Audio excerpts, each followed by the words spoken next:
there. You? Hey, you guys. Hey, you guys. It is. Welcome back to the Booze, Boobs, and Blood podcast. I'm your co-host, Ween. And I'm Ray. And we're having a good time. Having a good time. Like a shooting star racing through the sky. Okay. We're one drink in and we're ready to podcast. What are we drinking tonight? A concoction I concocted. There's a lot of cock in there. It's too much cock. Not enough cock. Right. Never enough. Enough cock. Well, that's not true. To start off our Boobs and Blood podcast, to put the booze in it, I found a few recipes, but I kind of catered it to what I had. Hey, it works. It works. I made a Candyman sort of drink. Yay! Because if you didn't know, we're closing our Black History Month out with Candyman 3. Carnival of Souls. What the fuck is it called? No, that was Farewell to the Flesh. That was 2. This is Day of the Dead. Day of the Dead. Dia de los Muertos. And Candyman 2021. Yes. We're closing out our Candyman series, so I thought... I love it. It's delicious. Sweets to the sweet. Mm-hmm. It is delicioso. I made... I put in 2 to 3 ounces of bourbon whiskey. Rye whiskey preferably because it is really sweet, and rye is a little less sweet. An ounce of honey syrup, which is stupid easy to make. It's just diluted honey in water, right? Oh. So it's equal parts water and honey. What easy peasy thing I do is just run hot water, put it in a little cup or something, and then melt like the honey in there so it dissolves better. Because it's all going to get shaken up in a cold drink anyway, so you don't have to worry about the fact that it's hot. Right. Hot like me. Amen, right? My cheeks are right now. So 2 to 3 ounces, preferably 3 if you like it a little less sweet, of bourbon whiskey, an ounce of honey syrup, half an ounce of grenadine. Be very, very careful with the grenadine because it is syrup, right? It is way sweet. And then shake it up in an ice cold shaker, pour in your glass, and top it with a bit of ginger ale just to give it a little spritz and cut the sweetness a bit. It's pretty good. It's not bad. Pretty good. From a first-ish. Yeah. I saw a few other recipes where some people used Tennessee honey whiskey instead of the, I basically split it up. Right. Using rye whiskey and honey syrup. You're welcome to, use that. I just didn't have it on hand. And I also saw a recipe from, and this apparently, this person does, I can't, because I'm on airplane mode. I'm an idiot. I don't know how to work my phone. Moviesandmeals.com. Oh, I love that website, yeah. It was really cute.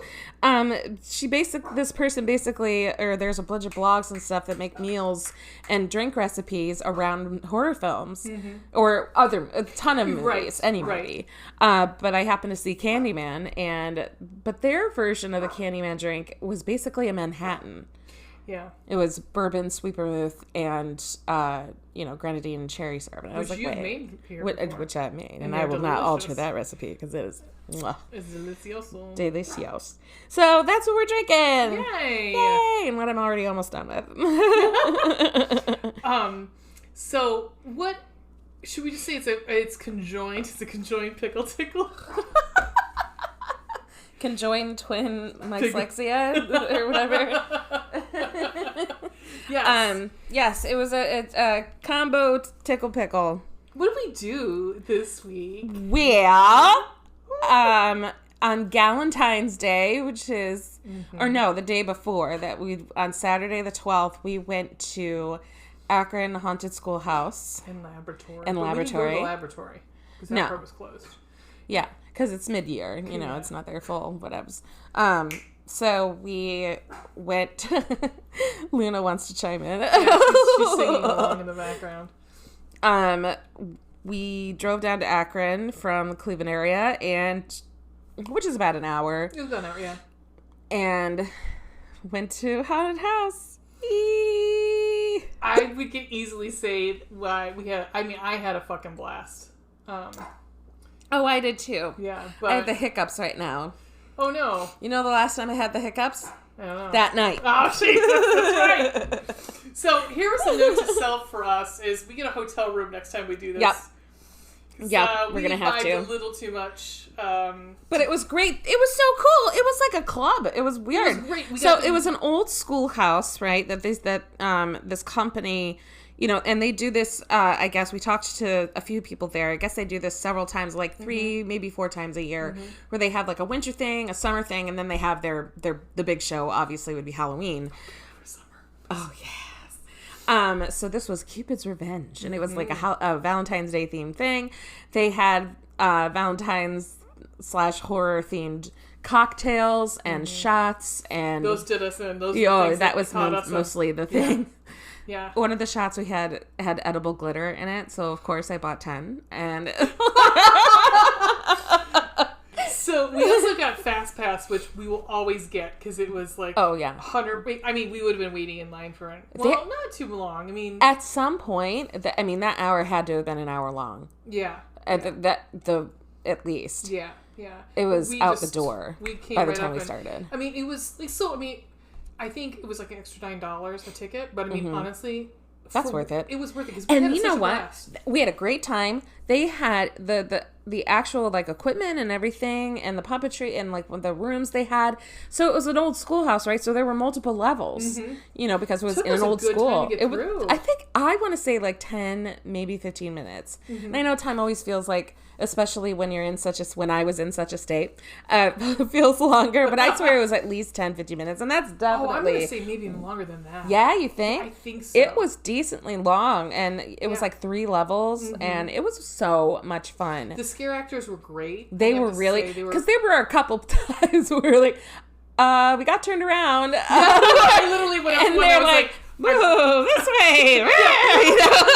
I said, we're not going the right way, because some of it was like supposed to be a maze sort of thing, and it's not helpful when it's completely dark and like you can't go another way. Like, so we were going back like for the entrance for the scare actors, where they're like, yeah, over here, girls. It was like, well, of course too, we were old, older, and like I think they could kind of drop. Not that you have to drop the act, because some people. What drives me crazy is when people don't drop the act. For something like that, like, okay, I'm legit lost. Where do I go? Right. And they insist on, like, I know people probably say, never break character, but it's like, okay, come on. Right. I don't know where the fuck I'm going. Please don't scream in my face, just tell me which way to go. Thank you. Right. Yeah. Yeah. Well, and that drives you crazy when people don't do that, because it's like, okay, this is too serious, or you take yourself too seriously. But in that way, when they do, they're like, oh, go this way. Like good sports about it. Like they're great sports. They were very helpful. That made it more enjoyable for me, and that's the goal. They wanted everybody to have a good time. Yeah, for your first experience, I was floored. It was really good. Did you would it be something you would do again?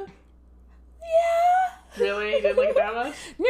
Well, next time you can I had a great time socially.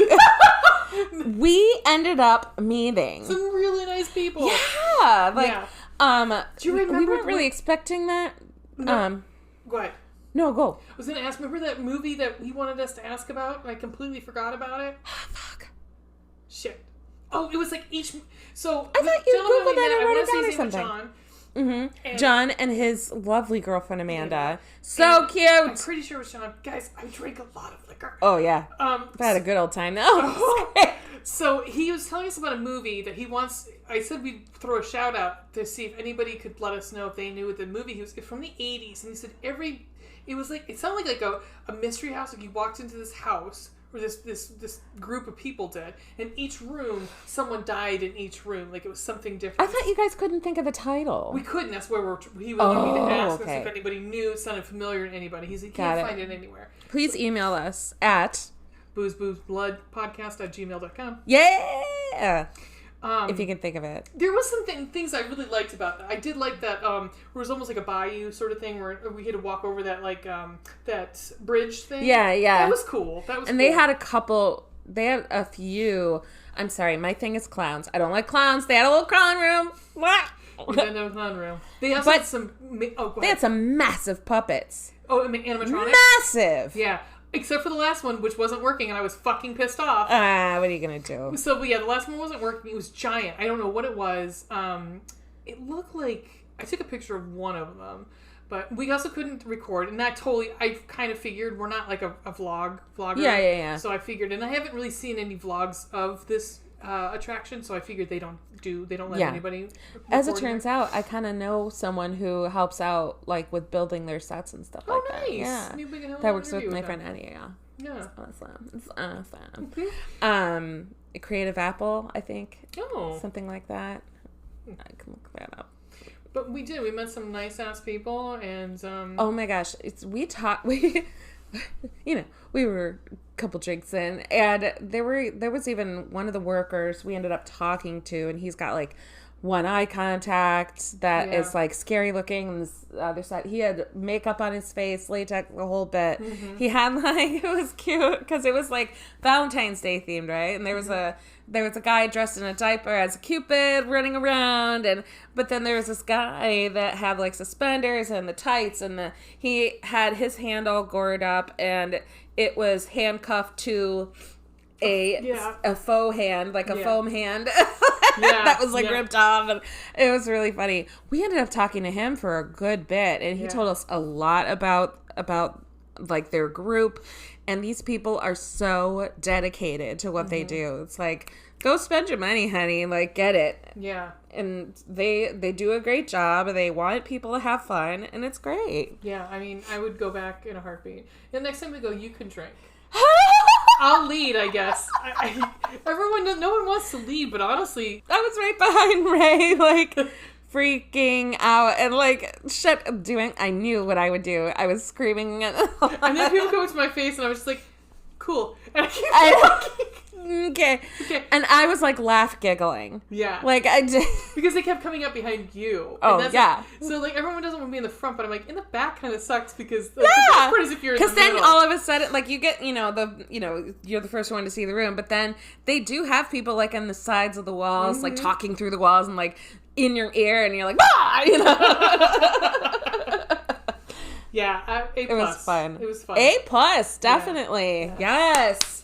Akron Haunted Schoolhouse and Laboratory. If you ever happen to be in town, look them up. Yeah, and I think it's akronschoolhouse.com, so. AkronHauntedSchoolhouse.com, I believe. Please do. Support. All right, so we're gonna finish up our Candyman one.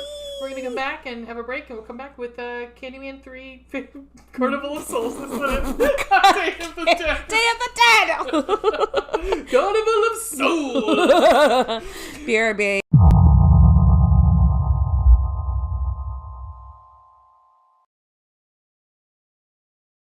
Let's do it. All right, here's my gift to what? The podcast tonight, because we're talking about Candyman. So last time we were talking about Candyman, we have fucking candy. What? Look at this horrible sounding candy that I got. This is... You did not tell me about this. You did not prep me for this. This one... Ew, no. What? I don't like candy that's shaped like other food that's not candy. That is gross. Those can be like those... No, there's like a pizza, hot dogs, French fries, a burger. Those you think that those are like maybe worms, gummy worms. But look at this. This is popping candy. I don't know how it Pop works. Rocks, kind of, but Sort they're of. not. Not sponsored. No. So it looks like what you do is you take the stick and you dunk it into the thing. Okay. And then lick them, dip them, and eat them. There's the directions. Ew, this is cherry. Do you have anything else? Are they all cherry? I think they're all cherry. Yeah, it's You don't like cherry? It's fine. I'll deal. It's candy. Oh right. My god. Okay. Lick them. Oh, okay. Well, you tell me. Ooh. This doesn't really have a taste to it. It doesn't? It looks like a gummy sugar stick. It just tastes like sugar. Oh my gosh. I'm sure the ASMR fans are loving this. Yeah. You go,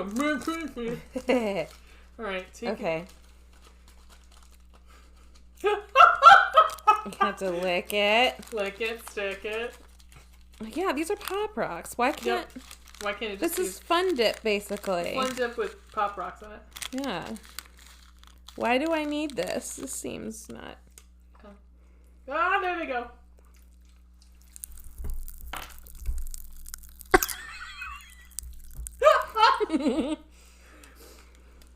Yeah, I'm tempted just to eat the thing out of here and then eat the... Yeah, why do I need this? This is not...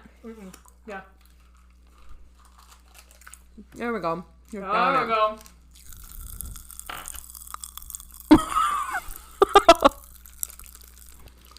Oh, it is really going, man. Oh, man. Yeah.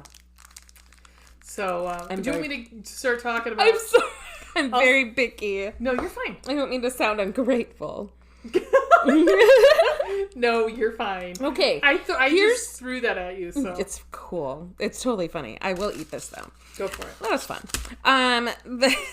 You are we're so excited about this trivia, so I'm gonna let you do the trivia. Oh, yeah. Oh, my God. So before Ray watched the movie, I did, like, days before, and I was like... I read the IMDb trivia on this movie after, and I kind of wish I had read it before. I think I'm going to do you a favor. And we're talking about 1999's Candyman Day of the Dead with a 7% on Rotten Tomatoes. And a 4.0 out of 10 on IMDb. Which is bad. You know it's bad when you get a less You than know a it's 5. bad when your lead actor, Tony Todd himself, was like, I didn't care for this. Yeah. He actually said in that Behind the Monsters on Shudder. It was just a cash grab. I was like, damn, Tony, all right. Well, right. Like, honestly, though, he was in a lot of it, though. I have to say, he was in quite a bit of it. He was. Yeah. He was. As I said, he was very verbose in this movie. Chatty Cathy. Fun fact number 1. There's 16 little trivias here, so I'll try to fly through them. Tony Todd revealed on February 23rd, 2008 at Fangoria's Weekend of Horrors convention in Chicago that he did not care for this movie. I agree with you, Tony Todd. This is co-sign. Oh, and usually... I have a theory about, like, sometimes when sequels and horror movies are just so bad...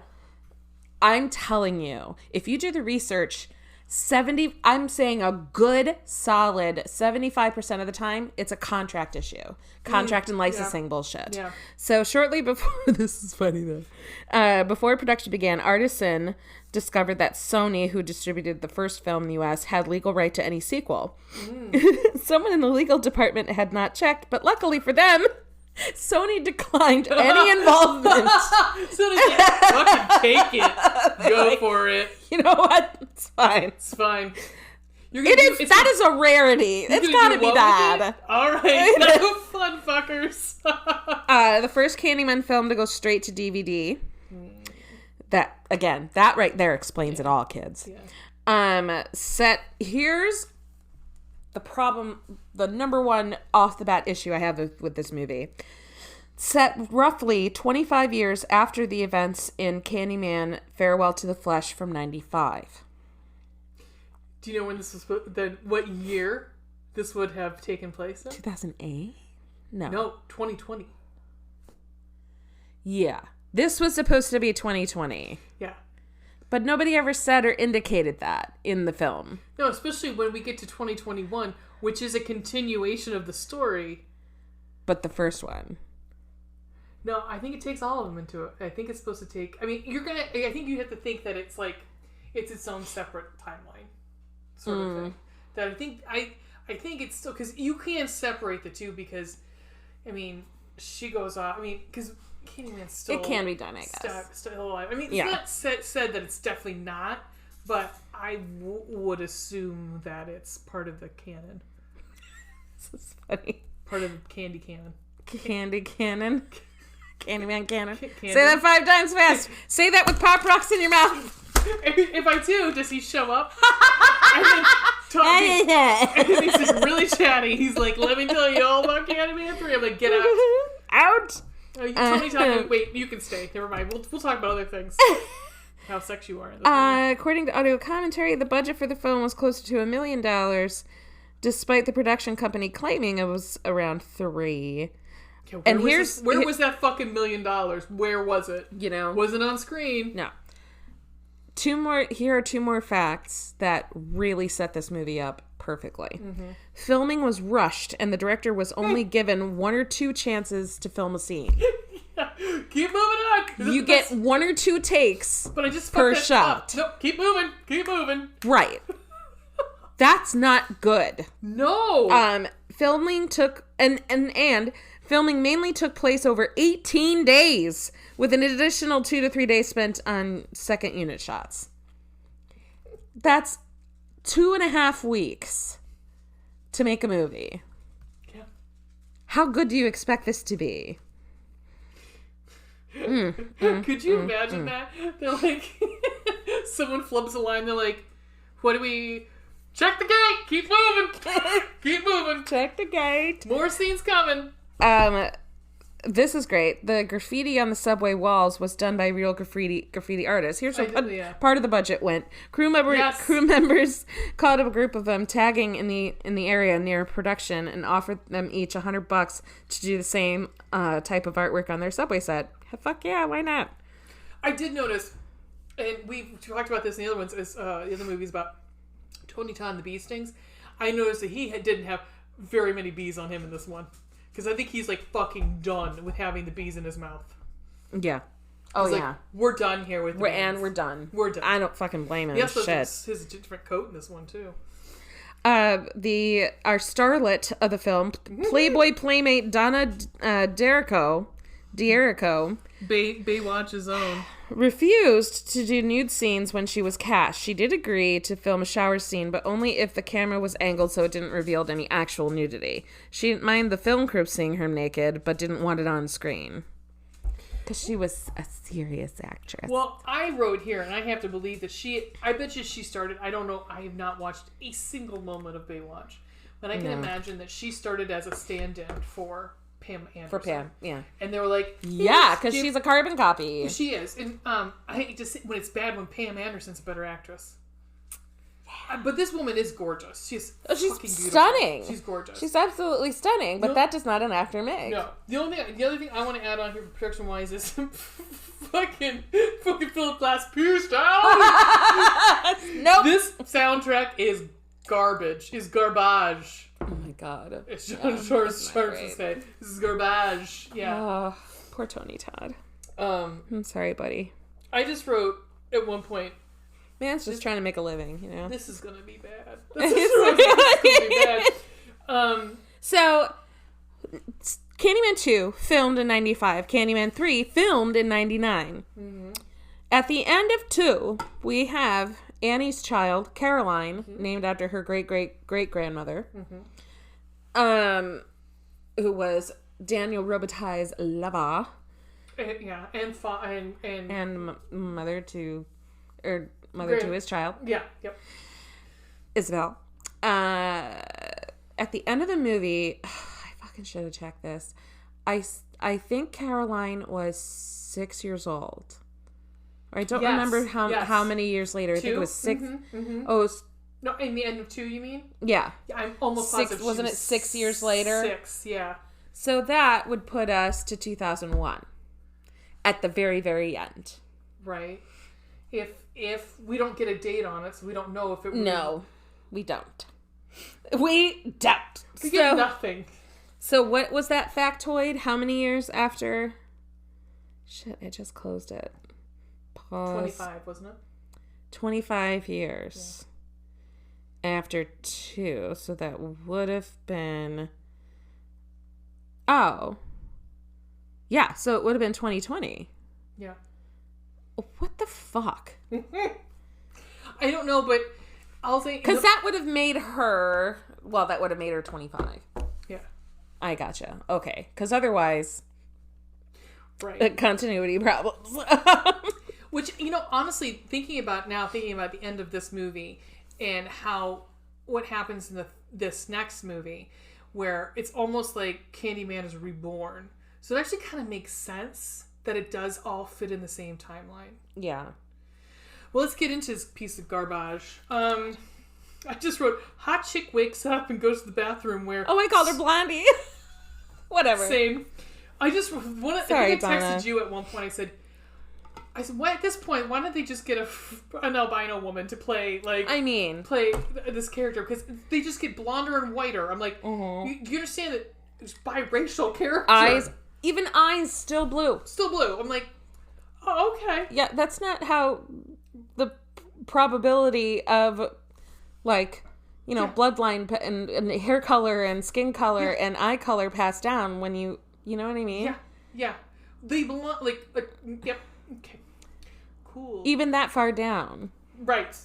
There still would have been. It might have been, but depending on how strong, depends on how, strong the genes are one way or the other. But to people with darker colored hair, eyes, skin, that tends to be a dominant gene. You know what I mean? Yeah. And I'm not talking, that's science.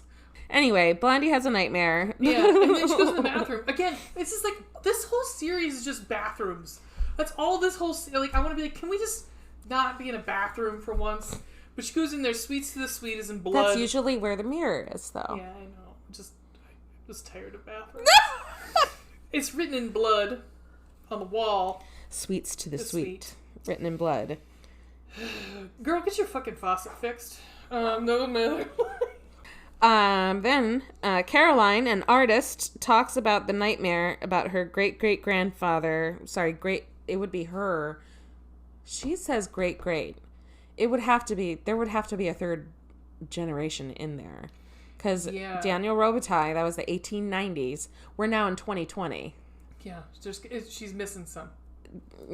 Missing some gens. So I'm going to say great times 3, grandfather, with her friend Tamara, who decides the best course of action is to say his name in the mirror. Yeah, I was like, are you fucking kidding me? What? What? Well, she does stop her. She stops her before she gets to the end. Doesn't she? Maybe. Pretty sure. She's like, no, I don't believe it. So she'll stop. So she stops. Yeah. Is this where she shows the drawings that she's been doing? Yeah. I said, she's just been doing stock drawings of hot black men. She doesn't know. In charcoal. Yeah, I was like, good on you. I would if I had the... Right, because right after she wakes up from the nightmare, she starts to sketch. Yes. I can't believe I remember that minute detail. And yet, I don't know where my fucking keys are. Moving on. This is where my brain selects to hang on to information. Fucking A. While in town, Caroline sees a window poster advertising the Candyman's artwork. We overhear an art dealer on the phone claiming to have all the Candyman's paintings. Oh, there was a part, so there's a swarm of bees that come out you can see it coming across, I don't know what bridge it is. Oh, right. And they're the cartooniest looking fucking bees. God. I was like... $1 million budget, man. I mean, where's Jerry Seinfeld? Was Birdie Bee, or what the fuck his name is? Birdie Bee? That's what it looked like. I did not see that. It looked bad. Because I'm trying to read my notes. I'm like, cartoon bee, what the fuck was... Oh, okay, got it. The art dealer is her friend Miguel, and she's fucking pissed. She doesn't want the negative connotation surrounding Candyman to be advertised. She feels it would dishonor his memory and artwork. However, he wins her over somehow. Doesn't first she finds some rando on the street who buys a sugar skull for her? Oh, right. And this is where she learns about... Child. Yes. Yeah. This is where she learns about Dia de los Muertos. And as the stranger's walking away, he says, "Sweets to the sweet." Okay. Yeah. Thanks. Yeah. I want that fucking painting of Tony Todd. Yeah. I want it in my house. Right? Yes. It's a really gorgeous picture. It is. Of him. Yeah. And his robe and... The one of Caroline is god-awful. Yeah, it looks like really someone took one of... Like on Instagram now where you can set a picture of a photograph and they paint it, but they'll put like a cat's face on it, like a cat astronaut. That's what it looks like. Caroline is a cat astronaut. Oh my god. So these cops, they're doing this this art. Your stereotypical two racist cops. Yeah, I mean, to the point where I said, literally, what is this scene? I don't... So they just came by to be racist. They didn't have time to set this up. They had to just dive right in. Yeah, I mean, it was just like, here you go. Here are these two characters. Hi, I'm racist. I'm racist, too. Peace out. That's all they came in to do. Yeah. And it was like, okay. One of the actors is Wade Williams, which is another that guy I've seen in a bunch of shit. Yeah. And I have to say though, there were a few moments, as shitty as his character was, as badly written as it was, he did a great job. And whenever I see him... Was he Sacco or the other one? Or Croft? He was the shorter dude. Without mustache? The big asshole. The one who ends up at the end? Yeah. Okay, that's Croft, I think. Yeah. Yeah. Who's alive at the end? Sort of, he's like the big boss at the end. Yeah. Okay. Yeah, I know. He's actually a good actor. Yeah, I mean, he's gonna be a horrible racist in this movie, but he's good at it. Well, that's the thing, and partly like I don't know when I the more I hate you in a movie, like that I hate your character, the better job you're doing. Well, you know, we've talked like about he this probably before. hates this guy. When we like on CLBC, we have like the con, and right, and it used to be when we first started, it would be like this character pisses me off, like. And we finally stopped doing that. They're like, are you pissed off at this character? Great, it was well written. Exactly. Right. And that's the same way here. Yep. Sort of. It was well acted. It was well acted. Yeah, the writing was not great. No, he didn't have much to work with. No, he did not. I also wrote, I guess no doubt has come to this thing. Just and Gwen Stefani and some guy who looked like somebody else from No Doubt. Hey, baby. Hey, baby. Hey. Miguel tells Daniel Robitaille's story at this art show about his love affair with Caroline. Oh, tits. I wrote tits. This is where we see tits. No, yeah, we see it from... Quote, by the time the mob chanted his name for the fifth and final time, Daniel Robitaille was dead. That's kind of a newbie thing that I thought was cool. Yeah, because we don't just have that one kid who says, Candyman. Yeah. And also, why 5 times? Right. You know, it kind of gives an answer to that, so that's cool. Rumor and myth from the South keep his memory alive. Miguel tests Caroline to call his name in the mirror in front of the guests. Fucking douche. She does, and some weird patron smashes the mirror screaming, "He will come for you!" He apparently was an actor paid by Miguel. And the actor playing this actor was also in Nightmare on Elm Street 4. Or wait, no, the first one, Sue Garcia. So after that, Caroline walks home. Is this a subway? Here comes great-great-great-granddaddy in his floating glory. She wakes up on a bench outside Miguel's apartment. Yeah. Oh, that was one of the notes I wrote. I was like, wait, this is LA, and she's not getting she's like this blonde chick in the middle of LA on a park bench, right? Passed out, not getting, and no one's fucking with her. Right? Okay, bullshit. All right. Yeah, back in 99. Okay. Oh, but this is 2020. This is a right, projected future where everything's safe. So different now. Oh, yeah. So this is a hot blonde woman passed out in a bench in LA is not assaulted. So the ravaged by bees is what Miguel says about Candyman. Oh, okay. Because he got ravaged by bees. I'm like, that's not how bees work. That's how bees work. That's not how. No. Yeah. You don't get ravaged by bees. You get ravaged by storms. Speaking of ravaging, I'm looking up this guy. Oh yeah. Yeah. Caroline goes to Miguel's apartment. Yeah. Now she goes through his apartment. As she goes through his apartment, flashes of his night are shown for us. More tits and ass. His date pours honey on herself, and soon a horde of bees break in through the window and swarm her. Guess who's behind Miguel? Candyman leaves her a message in blood. Believe.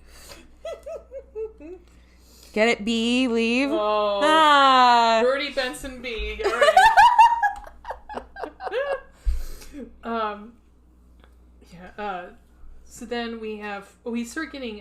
this movie, you guys, is so bad. This movie's have really to bad. do this. So... let's just speed through it. Let's just do it. Yep. So Miguel, good. her name's Gwen. Gwen is No Doubt. Oh no, sorry, I wrote Gwen. Gwen Stefani. Because I didn't know her name. Flashbacks too. So what happens is, Mickey and Gwen go back to his place and start getting it on. I was like, oh good, we're gonna see some fucking. Nope, we don't get that far, but we do see tits. She's one of the first times we see tits. And they start getting it on. Then all of a sudden, because they've already called Candyman 5 times, he's been around, I guess, just watching like a voyeur, and he's ready because they're about to do it. He's like, no, I gotta come in here. So he comes in and he swarms bees all over Gwen. Let's see. And we're seeing this all through flashbacks. Which, how does that work? That's not how flashbacks work. Right. Because how does she know what happened? Right, because what's happening is... or maybe the flashbacks are solely for our benefit. I don't know, but Caroline's acting as if like she's experiencing these flashbacks because she goes to check on Mickey and she's like walking around and she's doing these flashbacks like, you weren't there. These aren't flashbacks for you. You didn't see them. And so Mickey gets a hook to the back. Mickey equals Miguel. P.S. Yeah. She called him Mickey. Right. And so they both die. I just wrote TT is done with having bees on his face. He's like, nope. Nope. Done. Nope. I don't blame him. Oh, his face is too pretty anyway. My two favorite characters. Yeah! The one is Detective... I was calling him Detective So Far Epps and Katie Hams. Because he looked like Omar Epps and she looked like Katie Holmes. Nice. Also, do you know who that is? Ernie Hudson Jr. Yes, it is! Yeah! Yes, it is! I did take a note of that. I was like, he was good. And very handsome, I might say. Yes, he was. Well, meet Ernie Hudson. Hello. Yeah. Also, one racist cop looks like Dr. Phil.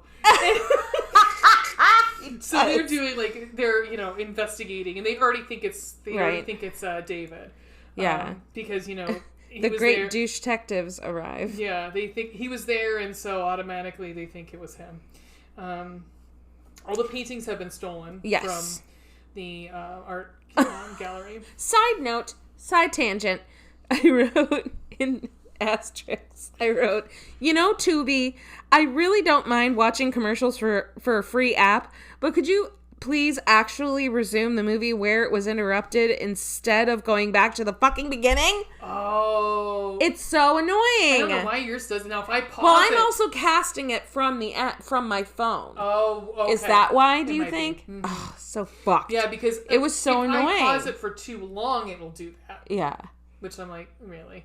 Yeah. Yeah, I mean, I guess that's what we get. Come on, Tubi, get it together. So then Caroline gets scared by her roommate. Her roommate comes in, which makes her flashback to when her mom killed herself. Jesus. Okay. So suddenly... Oh, wait. Did we skip something? Yeah. Oh, right. Yeah. Tamara freaks the fuck out of Caroline because she's screaming, begging for her life, but she was practicing lines for a horror movie audition. Okay. Great. Sure. Then, Caroline has another dream. This time her mother's throat is slit in the tub. Yeah, so... She is a terrible crier. She's a terrible lot of things in this movie. Look. So listen. One of the things I was like, okay, I know that Annie was Annie, right? In the second. The mother, yeah. Yeah. She did not leave us as thought that she was going to be killing herself anytime soon. No. So suddenly she's offing herself in the tub. Yeah. Okay, makes sense. All right, let's go with it. Makes sense. Keep on. No, but it's explained though. It's sort of. He gives an excuse as to why. I don't buy it. I'm just gonna ruin it. I'm gonna spoil it. It's supposedly she killed herself to be with him. I thought it was... Or to balance out the good and the bad. Yes and no. But that doesn't make any fucking sense either. No, what makes more sense to me is that, and this is, again, bad filmmaking. What would have made more sense is that it was either actually him that did it, or B, that because he had... And this was not nearly as played in the second film, or the third for that matter, again, acting, or lack of it. In the first movie, Helen was so entranced by him. Yes. So if Annie had that same kind of affliction, that would have made way more sense to me. Well, here's a question for you though. Do you think that is because? Well, okay, I'm going to say this, and then I'm going to be hypocrite because it's his bloodline. Yes. Yeah. But at the same time, something happens very shortly where. Wow. What? All right, there are lots of questionable. Let's go. David. Hold on. She tells Tamara. Caroline tells Tamara that her mother called the Candyman the night she died. quote, "You must destroy the myth." This was in her dream, I think. "As long as people believe, as long as they call his name, he will always come back," end quote. Then how about don't? Yeah, how about no? Then don't do it. Right. How about... That's what this whole mythology could be, I feel like, completely dismissed by that. Well, it's kind of like... That's what I don't understand. You know, the premise of that stupid movie, The Bye-Bye Man, was the same thing. It's like, don't say it, don't think it, don't whatever. I was like, then just don't. Don't say it. Then don't. Then don't say it. Done. Then it's... Done. Then no movie. I mean, yeah. Okay. Anyway, David. Also, page me if you need me. I was like, fuck me. Page me if you need me. We had cell phones. Allegedly in 2020, right? Yeah, also, we had cell phones in 1999. So yeah, we totally did. Okay. It's fine. I didn't know anybody who had pagers in 1999. Oh, I did. My father, because he was a dinosaur. Anyway. Oh, my dad did for work, but yeah. My dad did too for work. Yep. He refused for the longest time to get a cell phone. He's like, I don't know. And then when he finally had to get a cell phone, of course it was like a giant, oh my God. Oh, Zach Morris phone? Yeah. Nice. So funny. Also, David just shows up at her place. I'm like, how did he find her? Yeah, and I would have called the police immediately because he was kind of threatening. He was pissed off. He was pissed off, and also, like, last time she saw him, he had a hook and was threatening people. Cool. Yeah. Although when he first came into the party, I did have to say I did like their chemistry a little bit. They did have a little bit of chemistry because when they crossed paths, and they make eyes, I was like, "Hello, who is this gentleman?" Right. And they were like, "Gorgeous." He's gorgeous, and she was like looking back at him, like, "Yeah, keep looking, girl, because then I can keep looking." At right. But I'd still be like, "I'm sorry, you were threatening to kill everybody last night." So right. let's say, and my friend is now dead. Well, he was reintroduced later. After the thing, to reintroduce to her later, saying, haha, sorry, it was just for a few laughs. And she was like, okay. Yeah, he was still kind of a dick about it, though, later. But she was, too. Yeah. So this dude, David, the actor from earlier, confronts Caroline about what she told police at her apartment, was it her apartment or Mickey's apartment? It was Mickey's apartment. It was at Mickey's. Okay, so that makes a little more sense. Probably my favorite line in the whole movie. Quote, "Don't worry, I told them the truth." Right? I told these two racist cops, this Mexican man who you hate totally didn't do it because they're gonna believe me. And correctly, his response was, "Are you fucking kidding me?" Yeah, he was like, "Look at me. They're not going to believe me. I've been arrested a couple times for nothing. Thank you." Also, I wrote Miguel was a real piece of shit. Mickey, whatever. I see he hired some kids to tag this building where it was a child murder site. Yeah. For propaganda for her fucking... For the show. Yeah, that's what you find out. Because David tells her that. I was so gross. I was like, this is disgusting. That's gross. R.I.P.D. Not at all there, Mickey. You're not so fine. And apparently Detective Kraft has been investigated 5 times for police brutality. Cool. Danny Robitaille's going to have fun with him. Mm-hmm. We also now have our third bathroom scene. This is where they're at the bar, right? This has confused the fuck out of me because so she and David are trying to get answers. They're trying to find this gang that stole the paintings. Because she wants the paintings. She wants the paintings. They also think they might have had something to do with Mickey's death. Yeah. So she goes to the bathroom and she has a Candyman spell. A moment. I had a question. Why doesn't she have any fucking shoes on? I didn't notice that. She doesn't have any shoes on. I'm like, hold on. She had to have come into this establishment with shoes on. She's not walking around fucking East LA with no shoes on. Why doesn't she have shoes? I didn't catch that. The reason I know is because the blood was dripping down her legs. Oh my God. Yeah. So she has a Candyman dream and she freaks out. He says, "I've shown you death, yet still you doubt me. Mm-hmm. In death lies your destiny. Our story shall be one destiny, one family, one blood." Great. Cool. I like that she's just following this fucking alleged murderer everywhere. Because she's like, let me go to your home with you. Because that's the next stop is his abuela, his grandmother. Yes. Who is like a spiritual healer or whatever. Because he's like, there's something dark about you. Mm-hmm. You need Jesus. Get this out. Yeah, Y'all need Jesus. Y'all need Jesus bad. Well, also then we find out that he has a child. Yeah, he's a single dad. And a part-time dad. I'm like, get a fucking job, asshole. Oh my God. This movie, you guys, is so bad. Because, like, he comes to say, he says, like, I don't have much work. I don't get work very often. I'm like, get a job, dude. You got a kid. Right. How about that restaurant you just came from? Yeah. Looks like they need bartenders because there was only one that I saw. Yeah. Yeah. Well, that's where Rando guy who bought her the sugar stuff. Yeah. Was. But he owns that establishment. Yeah, I didn't write it down either because like this movie. Guy. Yeah. After telling David about what she saw, we meet his grandmother, a spiritual healer. And she says, something haunts you. You don't want to face the evil. And nobody escapes evil. You have to face it. Is this where she rubs an egg all over? Yes. Thanks.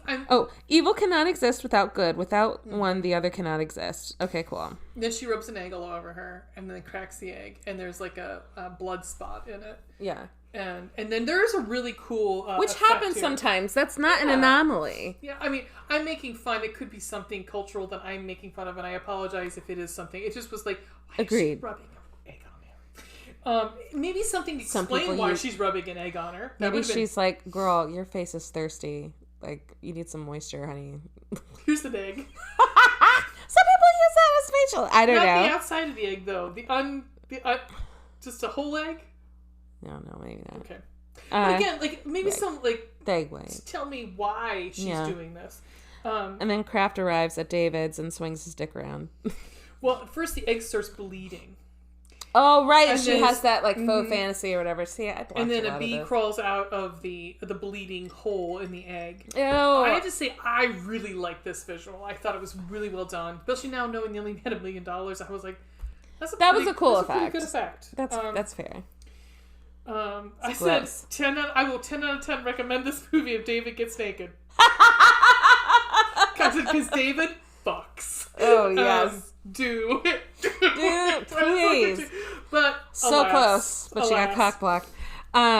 They start drinking tequila because, you know, he's an unemployed actor and she does something. We don't even know what she does. But before that are more Candyman quotes. Sorry. Surrender to me. Witness my madness. In death you will become legend. Stories of your death will be used to frighten children. Lovers will hold each other tight at the mere mention of our names. Be my victim. I know. God. I mean, like, seriously, I was like, chatty Kathy, bring it down. Calm your tits. Calm your tits. Caroline doesn't want to be alone. Wink, wink. Tequila. Yes. Spanish guitar. Bring it. Yeah. Candlelight. Mm-hmm. Drinking tequila. And then they start to do it. And all of a sudden, ew. Yeah. Great granddaddy cockblocks her. He literally starts... He's starting to... You just see her face. He's starting to go downtown and you're like, yes! This movie's getting good! And Tony Todd pops up. I was like, oh, it's his granddaughter.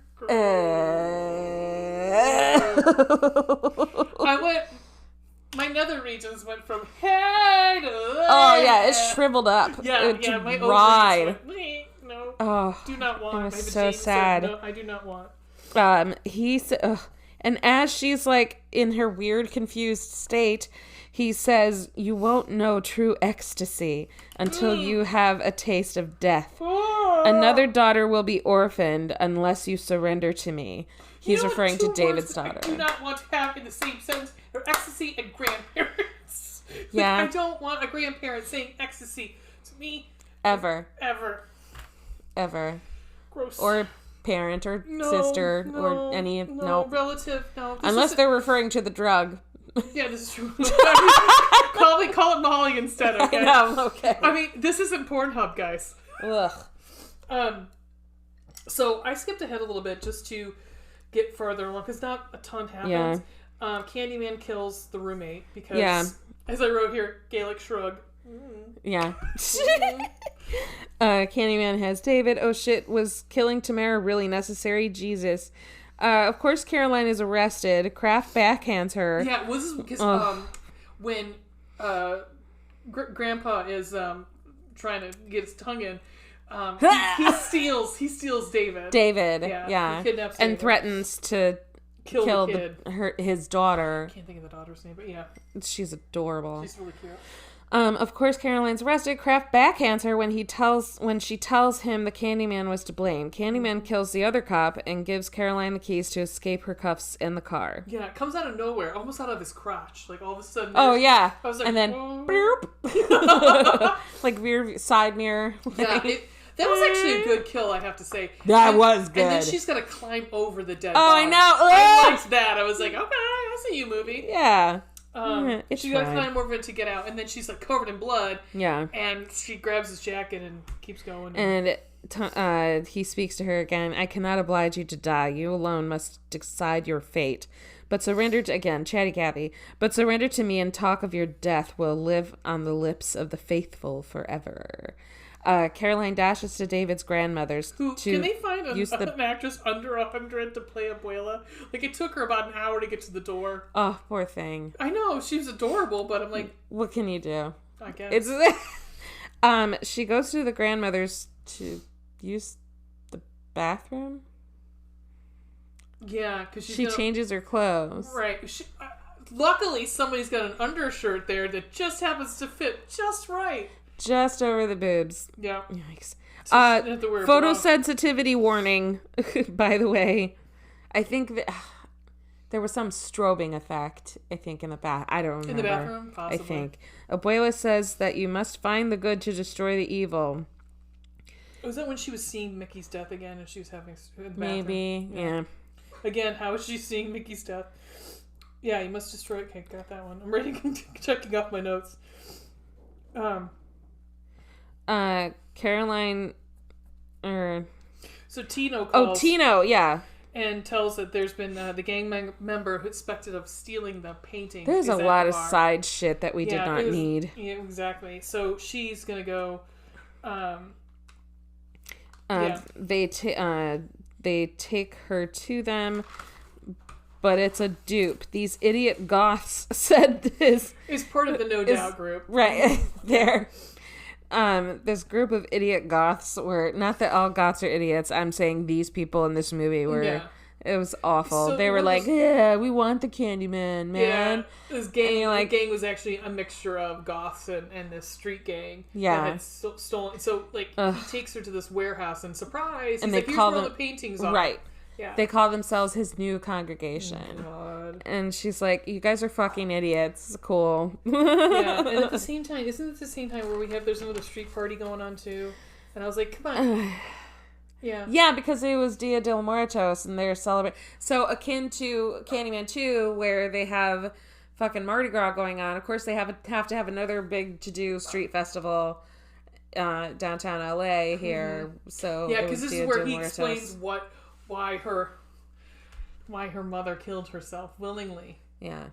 To balance out the good and cool.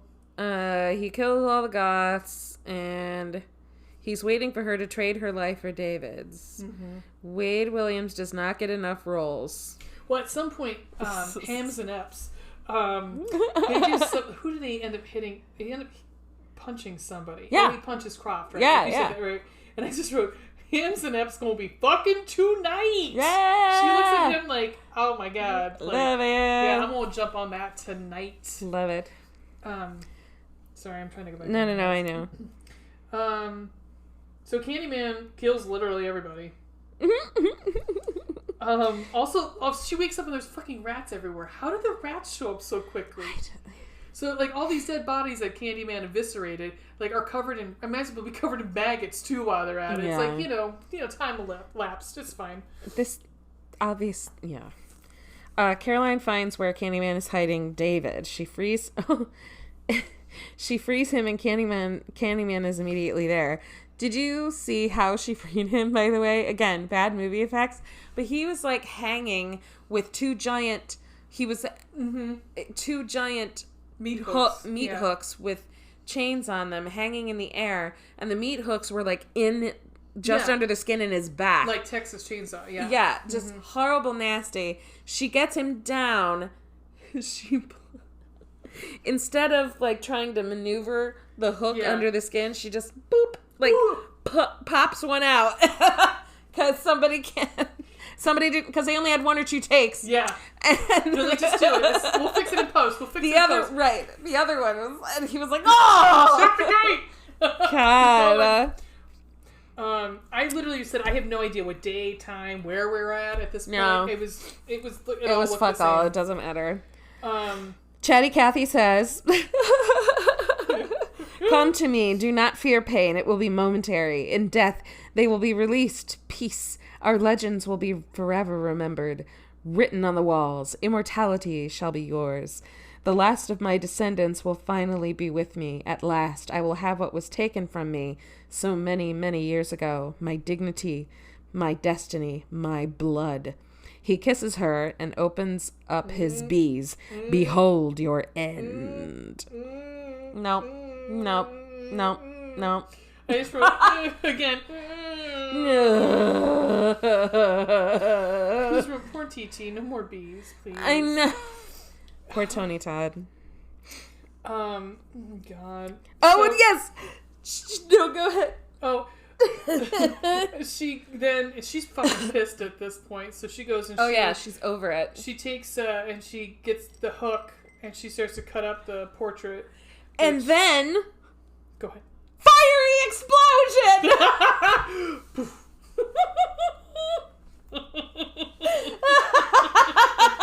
But at the same time, as she's cutting the painting, it's cutting him.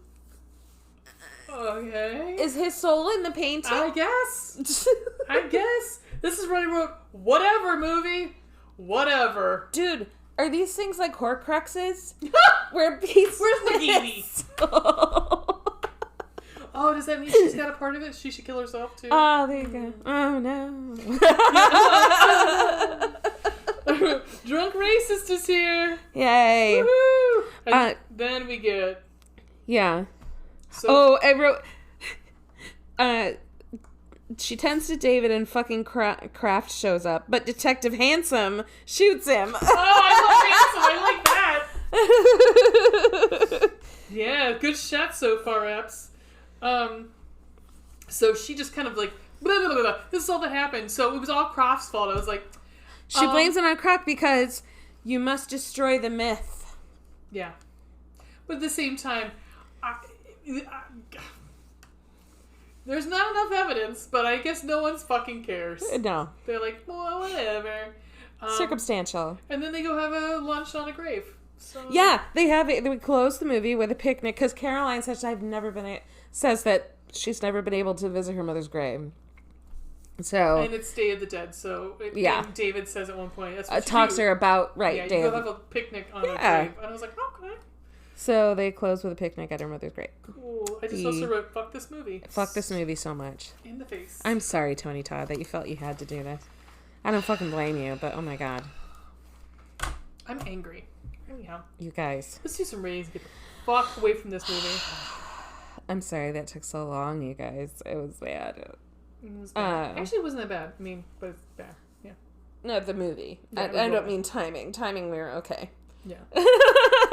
But I was hoping for 30, but what's alright. It's okay. No. Blood and gore.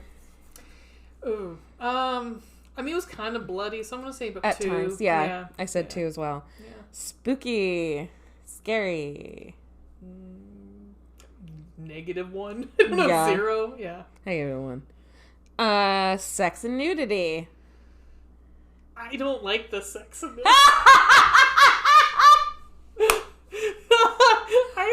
How about a shriveled up chili pepper? No. Old and rotten. Gaelic shrug. We saw some tits, some nudity, but yeah, it was. I mean, it would have been like a 5 out of 5 if David. Well, I guess David was, going down south because he was 100% going to eat her out. Oh man, so, he was. It would have been a 5 out of 5. It was a Taco Tuesday.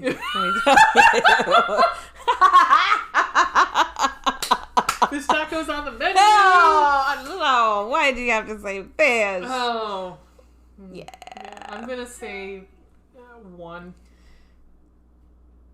Yeah, that's what I said. Yeah. I should have said 0 because Yeah. It was bad, you guys. I mean, David was fucking hot, and them making out and getting close to doing it was kind of hot. She's pretty, can't act. He's pretty, can't act. Tony Todd talks a lot, which it was what I was asking for, right? I wanted more Tony Todd. In fairness, but the movie was so bad, you guys. Don't even bother. Well, what's the Cold Black? There's Hearts? no continent. Yeah. I said 1. Oh, is that where I thought we were back on Sex and the City. No. Cold Black Hearts, 0, because I had no fun. Yeah, I would say it is 0 fun. No fun. I mean, it wasn't even like good fun. Like good fun, like bad fun. Like I think we talked about this with, I forgot, which maybe 2. Yeah. Where it was like, this isn't like you can laugh at it. Like it's just like fucking be over. It's just pissing me off. Yep. There's a fine line. It's a fine line between love and hate. Pisses me off like mixed gum candy. So sorry about that. It's fine. I've got more candy in the cupboard. That's fine. All right, guys, we're going to come back and we're going to talk about a good movie or a decent movie. I mean, way better compared. Yeah. Please, really good. Yeah, Candyman. Differing opinions, but I will definitely say this 2021 is way better. I mean, there's a budget. Look, there was a budget. Yeah. An actual good, a script, and not just like things on Post-it notes. Exactly. All right. And napkins. Bar napkins. We'll be back in 2 and 2. Alrighty.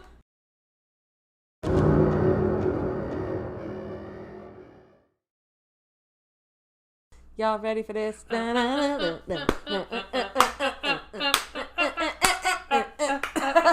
Jack Jams! Jock Jams! Jock Jams!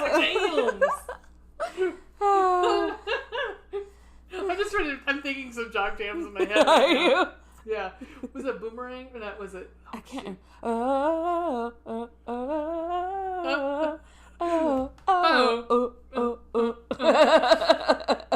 don't think I can remember any of this. It doesn't matter. Oh, yeah. Hey guys. There's a really funny episode of Letterkenny where the local hockey team finally wins. Taking a W, boys. They finally win, and they spend all day at the bar getting hammered and playing this Jock Jam on repeat. But it wasn't that. I can't remember what it was. It was so funny. Sandstorm. Don't worry about it. Oh, guys, you guys ready to get fucking depressed? Yeah. I mean, it's very deep. Talking about 2021 Candyman, but there's layers upon layers, man. Yes. So, production notes. Do you have any on this? I have a couple. This is the largest body count of teenage victims in all of the films, with a whopping 16. 16. Just teenage? No, the 16 was in general, and then they had of all the 4, which I was like, welcome to a Jason movie. Hello. Yeah, like, please. It's all teenagers. Well, I mean, we're using teenagers loosely. Although, in this instance, all those little girls in the bathroom, I'm pretty sure were teenagers. Yeah. Yeah. It's a horrific scene. Yeah, that's fine. The other thing is talking about the puppets. Yeah. And I pulled up some of her you puppetry. guys. Yeah. If you didn't see a trailer with it, I'd be surprised actually, but there was like a hint of it. There's some really cool visual with people using shadow puppets like out of paper, like paper puppets that are displayed on as shadows on the wall to help enhance the storytelling of either old folklore or or certain points in history throughout the film, and it's super, super cool. I love it. It's based on they think, and I'm pretty sure if you were to ask Noah, I can't think of her first, Nia DeCosta. Yeah, Nia who DeCosta. Was the director. Yeah, if you were to ask her, I'm sure she would say yes, they were, because it's very similar to a artist. Her name's Kara Walker. A big piece that she's known for. She's known for these puppet scenes mostly during the Civil War, like set during the Civil War. And this one is her largest installment is called Gone, and this is a word that's in here. I'm not saying the N-word. No. and a historical romance of the Civil War as it occurred between the dusky thighs of one young and her heart, 1994. Wow. Yeah, it is a gorgeous piece. A lot of it looks like, honestly, I'm looking at it, and a lot of it has Peter Pan vibes to me, and it could be the kid flying there. Oh my gosh. But it's gorgeous. You can see the antebellum dress, and wow. Yeah, it is really pretty. That's wild. Yeah. Beautifully done. Yep, I don't feel comfortable saying that word. As a white person, I do not feel comfortable saying that word. I just avoid it altogether. In the work's title, Gone, it refers to Margaret Mitchell's 1936 Gone with the Wind. Yes. So. Of course. Because, I'm going to show you. It's not silhouette, but it's like one of those cameo styles, but that's really cool. Yeah, it looks like a slave inside of another slave's, a female slave's side of her face. Yeah. Because I'm assuming, because there's a slave trade picture in the back. That's what the background is. Wow. Wow. God. Okay. All right. So guess what, guys? That's where we're at in this episode. Honestly, yeah, but there's a lot of symbolism, obviously, and there's a lot of layers to this, like we said. Like we were talking earlier, speaking of the shadow puppets, that I hate to call them shadow puppets because it's, when I think of shadow puppets, I think of hands, but like the paper shadow puppets, the silhouette puppetry, right, the silhouette. Because it's a silhouette, it's like it's symbolic, and because they're all, there's no color, it's all all the it's very images and all the actual paper, it's black and white, right? And not only that, but it's because it's so dark, it sheds a light on our dark history, right? Because it casts a shadow over events that have happened in the past that obviously were really terrible, and don't necessarily reflect how how do I phrase this? I don't know. I think I'm not going to phrase it. Well, but there's a lot of symbolism. It's beautiful and ugly at the same time. Yeah. Yeah. Should we talk a little bit? I mean, this is a Jordan Peele joint, so he started. I think it was between him and Nia DeCosta, and there was another writer. I can't think off the top of my head. We'll look and see. It sounded like screenplay. Jordan Peele, Wynn Rosefeld, and Nia DeCosta. It sounded like Jordan did the first treatment, and the other two kind of probably had some say in it, but mostly it was Jordan's treatment that went through. Yeah. But he produced this.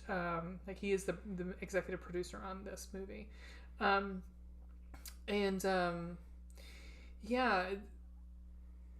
So what I remember hearing, so there's a Behind the Monsters, and they had Nia DeCosta on there. She was saying, Candyman 1 and 2 both start with a, no, actually just the first one starts with, because I think she ignored the second and third one in her mind.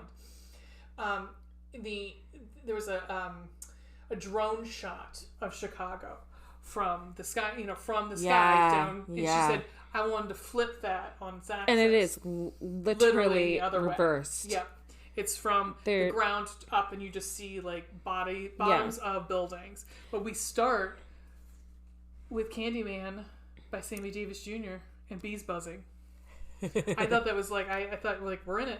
Here we go. Here we go. And all the at first I thought something was wrong. Distorted also too. Yes, because like in the opening, you have all these like little ads for production companies, and sometimes they still play the film music in the back or whatever. Yeah. Everything was backwards. Yeah. I thought something was wrong with my version of and I was like, God dang it, like, did I get a bootleg somehow or something? But it was on purpose because there's a lot of reflection and mirrors throughout, themed throughout. So we open the movie with a young William living in Cabrini Green in 1977. In what would you call what kind of apartments are these? They're row houses. Row houses. They're the only ones left standing. And he's not in the future. Currently, there's no ones left standing. And he's playing in his room with these paper puppets, like this paper shadow puppets. And he's asked to take the laundry to the building next door. When he goes, the Candyman appears to him. He screams, credits. opening credits. And that's where, like you said, we do that. Sweet fake fur lined jacket. I love that thing. Oh, yeah! So sweet. I was like, dang. The costuming in this movie was done very well. It was. Yeah, I loved all of Brianna's outfits. Yeah. So then we have the opening credits with the... And for a second I wrote, is this the kid that was murdered in the bathroom for the first... It's not. It's not. And he's actually not murdered. Yeah. No. Yeah. We don't know that. We don't know that yet. But I know. I was like... Because all they just cut it. And so you don't know. And you're kind of like already on edge. Yeah, because Jake tells that story about the kid in the bathroom who got his pee-pee cut off by the Candyman. And I thought, this must be that. And it wasn't, which is fine. But so that was my first note. I was like, well, is this the kid? So then we get the reverse drone shot. Then we flash forward to 2019. And of the Cabrini Green projects, there's only 2 row houses left of all what's still sitting. They did knock a lot of it down to build new condos and apartments. Yep. Troy, who's the actor that plays Troy? Oh my gosh. Hey, look, I got it right here. Nathan Stewart Jarrett. I want to be his best friend. He's an awesome, cute little pocket gay, and I just love pocket gay. Love it. He's so funny. His delivery of everything. Is he a comedian? I think, or is he just? Or is he an actor? I don't know. But he was hysterical. He takes his new little boy toy, his new boyfriend Grady, to meet his sister Brianna. And her boyfriend Anthony are 2 leads. They go over there for dinner and have some fun conversations. They discuss the building they live in. FYI, Nathan Lloyd Stewart Jarrett, British. What? I know. I knew that was going to make you happy. Yep. Wow. Maybe that's why. I don't know. He's been in mostly, it looks like, dramatic stuff. He's really good. Yeah. He's really good. Good for him for branching out into a different kind of role and genre. I love these British guys. Anyhow. So they're at dinner together. They discuss the building that Brianna and Anthony live in and the allegedly haunted neighborhood of Cabrini Green. Troy decides to lighten the mood by telling the story of Helen Lyle. Was this before or after they talk about the gentrification in the... Oh, after. because Brianna has a line where they bring up the gentrification, and she says, white people built the ghettos, then erased it when they realized they built the ghetto. Yeah. Yeah, that was her, That was a good line. It was a good line. I liked it. That's why I wrote it. I was yes. Yes, then Troy starts Helen's story incorrectly. Of Helen Lyle, and we were talking about this too earlier, about how... for those of us who have seen the original Candyman, as Troy is telling the story of Helen Lyle, you're going, no, that's not accurate. Right. No, what are they doing? But it was on purpose, because this is how, so it's like the game of telephone, right? How urban myths and legends are born. They are told and told and told, and details change. Well, and I think, we find out later, I might as well spoil, we're going to spoil it anyhow, but hopefully you've seen this. By the time we're if you're listening about to this, we're going to spoil this. That's what I mean. If you've already been listening, yes. Yeah. Is Anne Marie, the woman whose baby was kidnapped in the first movie, is in this, and she corrects one of the characters and says, tells them the real deal about Helen Lyle. The reason that and then the reason they took a vow altogether to never say his name, never speak his name again. Yeah, because you kill the myth. And you kill the legend. They almost said Helen died for this. Helen died so that the myth could die. Yeah. Yeah. So, and that's also kind of taking, now that I think of it, when we were talking about 3, when what's-her-face, Blondie, was, Caroline made Croft the one that was doing the Candyman killings that killed the myth. Yeah, you said that. Well, in a way, Mm-hmm. Helen Lyle, right. Yeah, so the way that Troy told the story of Helen Lyle, the details are different. Cue Philip Glass music, by the way. They had some in there? Because I didn't hear any in there. They did for just that part? It was either, maybe, well, I don't know. Because it's not him. It is the ending credits, for sure. The ending credits, they do it. but I thought maybe it was different music. I don't know. It's a different composer. I was usually going to look because they were saying that they're hoping that he's going to be nominated for Academy Award for Best Original Score. I was going to look it up. It was beautiful. The score was beautifully done. I mean, you know what I feel about that. So keep talking. I'll look it up. So some of the details are different this time. Helen Lyle, apparently, according to the legend that Troy tells, Helen Lyle just... It is not. Oh, it was very akin. It was very similar. Yeah, no, it's not up for an Academy Award. Oh, it's not? No, I thought it was. No. Okay. Fucking don't look up. I thought you meant like that it was Philip Glass. No. Or that the ending song was, I thought. Anyway. Okay. Troy lightens the mood by telling the story of Helen Lyle. Some of the details are different. She just snapped, beheaded a Rottweiler, made snow angels in a pool of blood, killing rampage, steals a baby, and brings the baby back to Cabrini Green on the night of annual bonfire as a sacrifice. Yeah, and the people in had like jumped her. Yeah, jumped her and let her burn to death. Yeah. In the bonfire. But we all know that's not what happened. That's not that. But that's not what happened. That's a cannibal musical thing. What happened? So then, after their little dinner, they approve the new boyfriend. He's super cute. Anthony meets with Clive. Of course, his name's Clive. Of course. Who's the art curator at a local gallery where his art is being displayed. Is friends with Brianna. And friends with because Brianna. And Brianna also kind of works there, maybe. I don't know what anybody's Is she an art promoter? Or honestly, in all of these movies, now that I think about it, the only person whose job I know was Annie, because she was a teacher. Everyone else, I don't fucking know what they do. Right. Yeah. I know, but there's Anthony's an artist. That is one great artist. No, but that is one through line that I appreciate throughout all 4 of these movies. Right, art is the theme because they say artistic abilities are typically. I don't know if this is actual fact, but someone who has artistic abilities. Do they pass along? Oh, like that? Not genetic, but like you can't be what hereditary or something like that. Yeah, I mean, because like I've got cousins whose kids they have it, and their kids can draw too. So it depends. It's similar to like to any kind of art, not just drawing, but singers or music. That's not always true.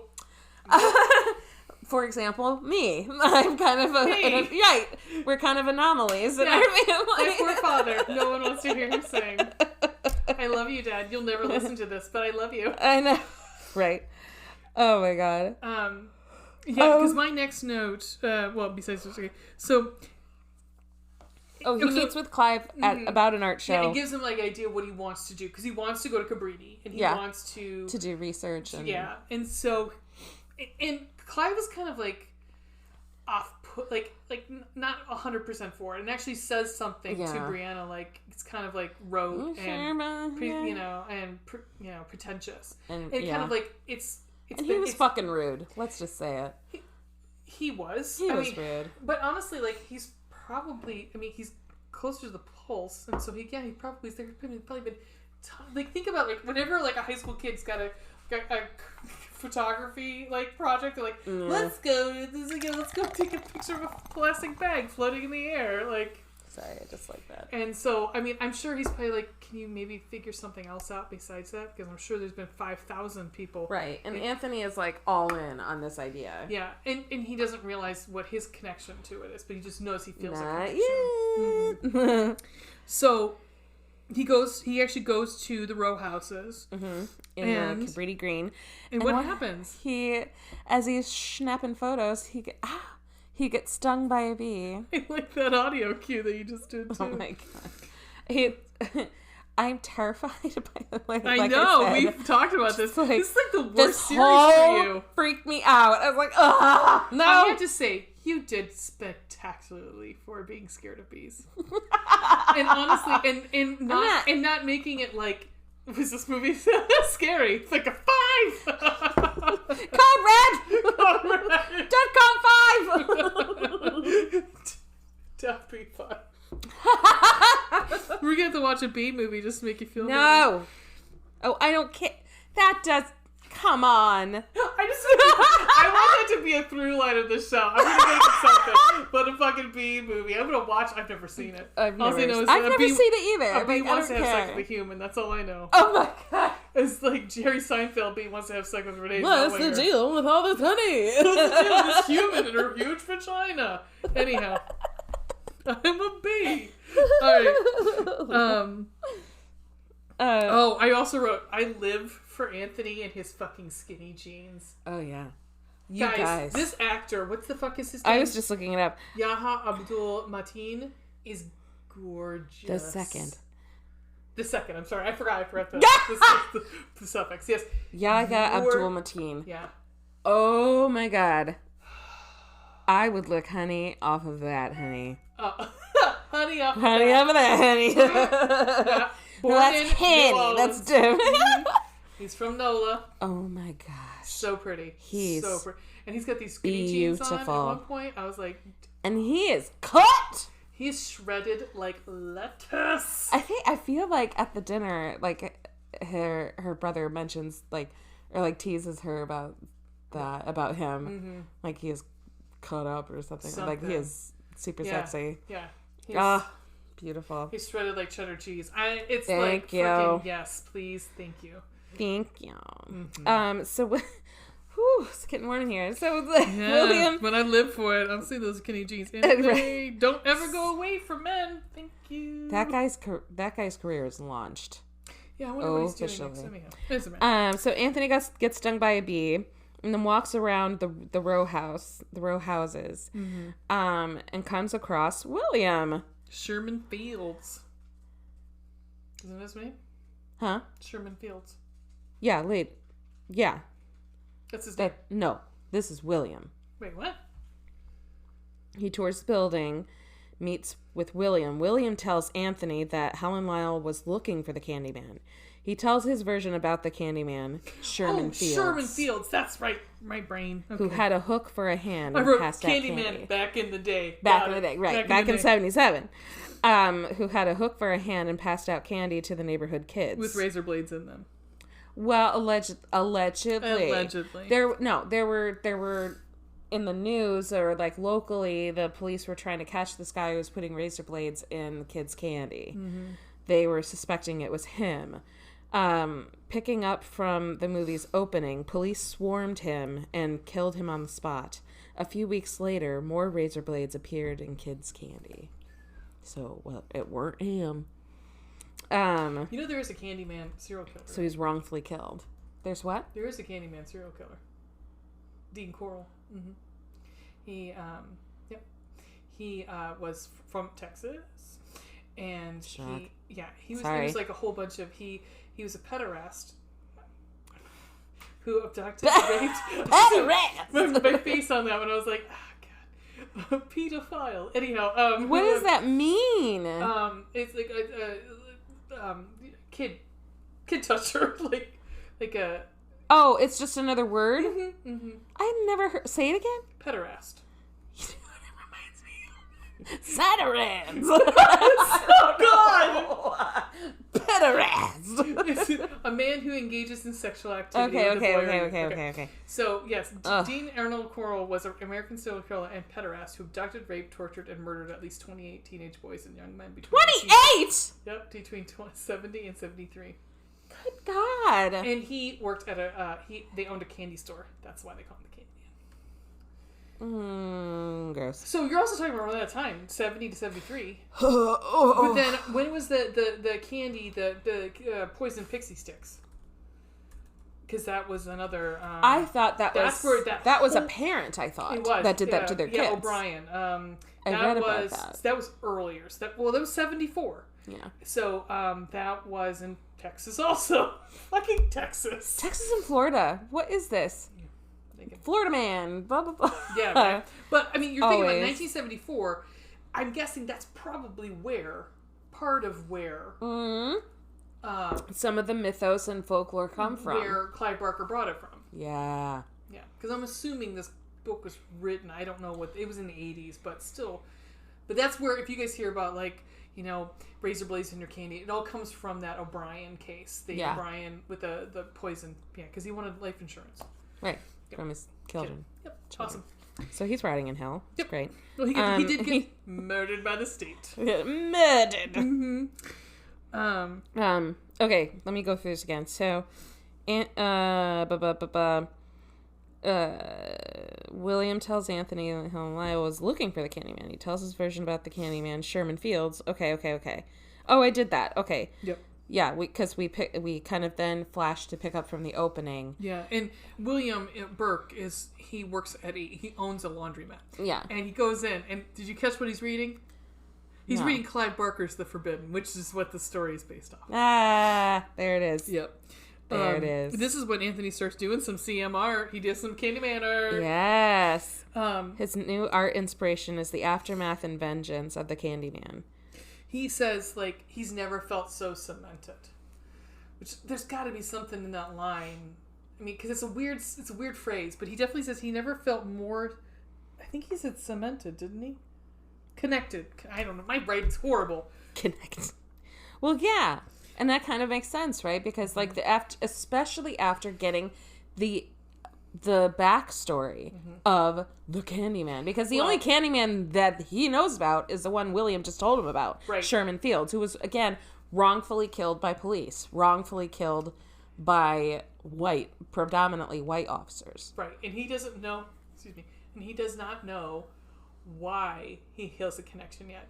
I think it's really interesting that it's in the same scene, in the same breath. Yeah. Brianna says he missed dinner with his mom. Yeah. And I thought that was really fascinating to bring up his mom. Yes, because she gets home and she's like, "Where were you?" Like, Yep. I'm not making excuses for you, bud. Yep. Okay. Hold on, I have a quote. Sherman's face was, I think this was Anthony explaining it to Brianna. Sherman's face was beaten so badly that it was unrecognizable, and that's where the story started. About them seeing him around Cabrini, about him coming to get you.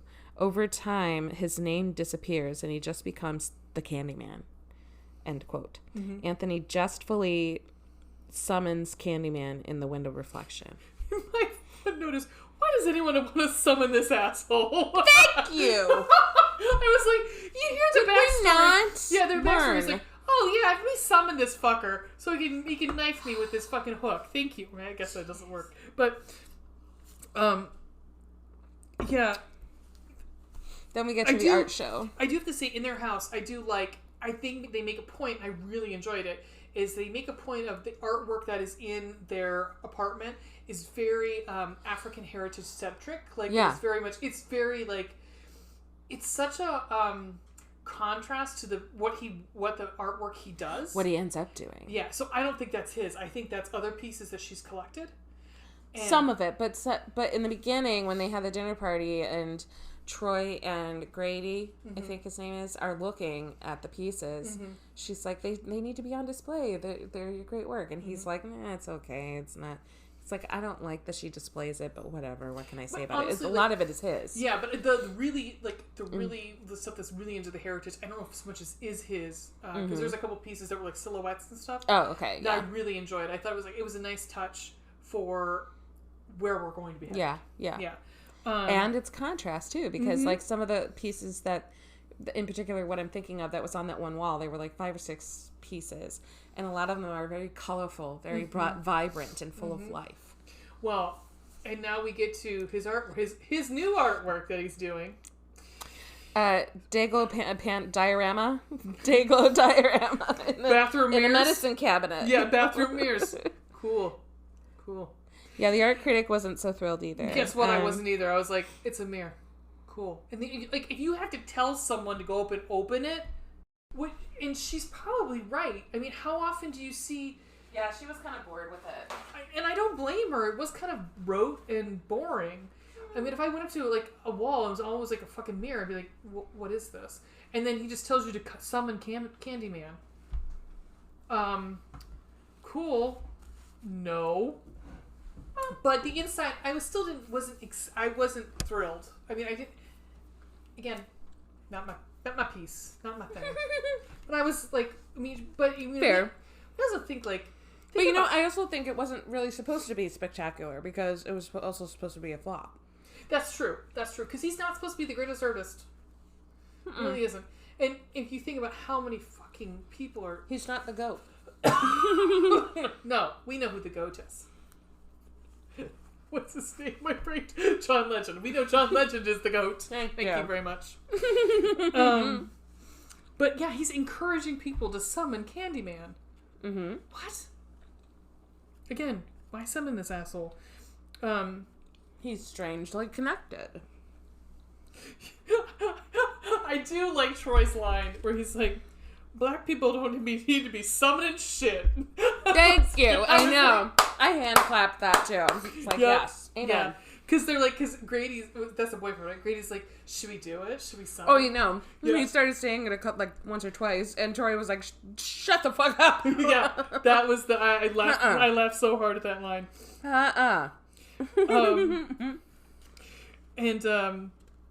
So then there's a big blow up between Clive and Anthony, and pretty much Anthony's drunk. Yeah. And Clive is like, get the fuck out. Like, your art sucks. Yeah. You suck. Get out. And he says something about like, he said something. What was it? About? It was really snooty. I loved it. It was something along the lines of the internship. They come with like a what was it? A trip to Planned Parenthood. What the fuck was it?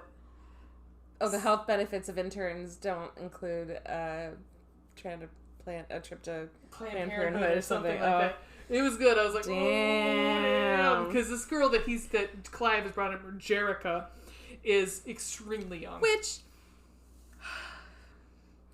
I'm a huge nerd for Gem and the Holograms.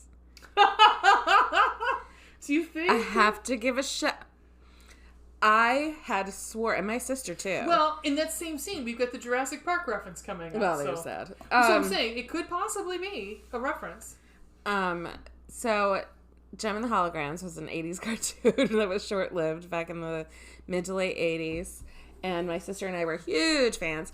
And in which the lead character, Jerica, also has a holographic personality named Gem and has a holographic rock band. What? Girl had like fucking light up earrings. Thank you. That was basically Google, okay?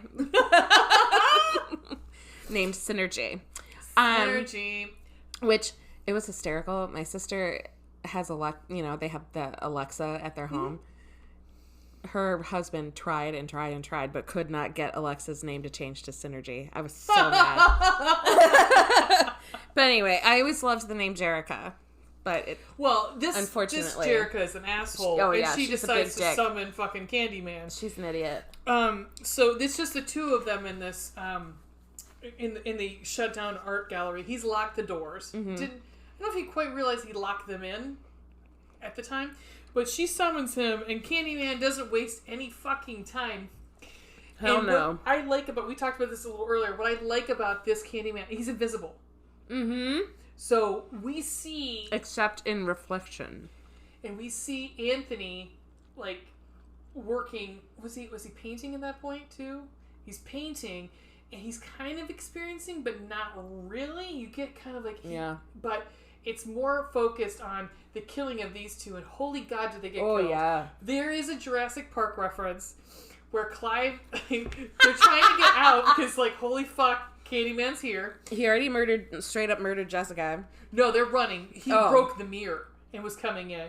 And Clive's running, and he goes, must go faster. And I was like, Jurassic Park, yay! I got all excited, so I had to say. Yes, and you also can't tell where Candyman's at because he's invisible, but he's also using the space, like, he's in different areas of the space, so it's very disorienting with this whole murder He's scene. A lot less literal, a lot more... Figurative. In this. Mm-hmm. And therefore somewhat invincible. Yeah. I just wrote, don't be too excited. Oh, okay. So, I was like, I don't know what this means. I have an aid. What do I talk about? the next scene after they're murdered, they're both bloody murdered, and they come to like Anthony sees it on the news because they also say it was the what's the word showing the exhibition for his name and they just happened to be murdered that night, and Anthony is really excited that the news was like mentioned his name. There was a close up on his face. Yes. To see him smirk. Oh, I wrote ever so slightly. That's why I wrote, "Don't be too excited, you'll lose the audience." I immediately was like, "Oh, honey, no." But yeah, and even Troy and Grady were like, because just Troy was there. He's like, Brianna too. He was like, they mentioned my name. They're like, and she's like, a man is dead. Yeah, dude. Yeah, my friend is dead. Yeah. Poor Brianna. Yeah. Because then we learn Brianna's poor background. Mm-hmm. Do you want to that night, Brianna's having horrible dreams about how her father died, who was also an artist. Mm-hmm. This was terrible, you guys. This poor girl. Downer. This poor girl. She witnessed her father, like, not just witnessed, but her father was like on whatever, and he's sitting in the window, and she's like, "Daddy, what are you doing?" And he was like, "Did you know that Daddy could fly?" And he fucking jumps out the window. Like, what the fuck is wrong with you? We see it, yeah. Oh, this poor girl. Yeah, so you can imagine. So she's having those dreams, and then Anthony is acting very strange, and his right hand is visibly infected. It's gross, dude. Disgusting. It's gross. And it's just from this bee sting, so, instead of going to the doctors and be like, "Yo, what is this? Is Candyman in my hand?" God, it's like my dad. I'll just put a Band-Aid over it. Yeah, just put some... Fuck you. What's that Chris Rock joke? Just put some tussin in it. Yeah. Just put some tussin in it. Oh, you got a big wound on your leg? Just pour some tussin in it. Yeah. Bleeding out profusely? Nah, it's fine. Here's as one of my... Give me a handkerchief. One of our friends, he used to be an ex of mine, made a joke about, like, having to go to the dispensary on college campus. They would just give you codeine syrup. Oh, you got a cold? Here's some codeine syrup. Oh, you got a broken leg? Here's some codeine syrup. Oh, you're addicted to codeine syrup? Here's some codeine syrup. God. Next, you know who comes in next? Next. Yeah. The librarian. Well, yes. I just didn't write that. Oh, no. Well, first we start to hear. Don't we hear Virginia Madsen first? Oh. Because my first note is Virginia Madsen. He's getting the recordings. He's at the library getting the recordings. But then my next note is we also see a blonde white girl that's attracted to him. Is my next note. Yeah, the library. But I thought we heard Virginia Madsen first. I didn't think so. Maybe I'm mixing them up. But, I don't know. So there's a blonde white girl. Yeah. There's she's pretty. She looks just like the other 3 white girls in these series. They all look the same to me. Blonde. Yeah, they all look the same. Some dumb white bitches. And blonde hair, blue eyes. Mm-hmm. She's like the desk at the library, and she's helping Anthony at the university, I think. Yes. And she's helping Anthony retrieve files and voice recordings from Helen Lyle. Yeah. And she is just like, I mean, it would be what I would be doing. I mean, too. If that gorgeous Anthony walked up to me in those skinny jeans, I'd be like, yeah.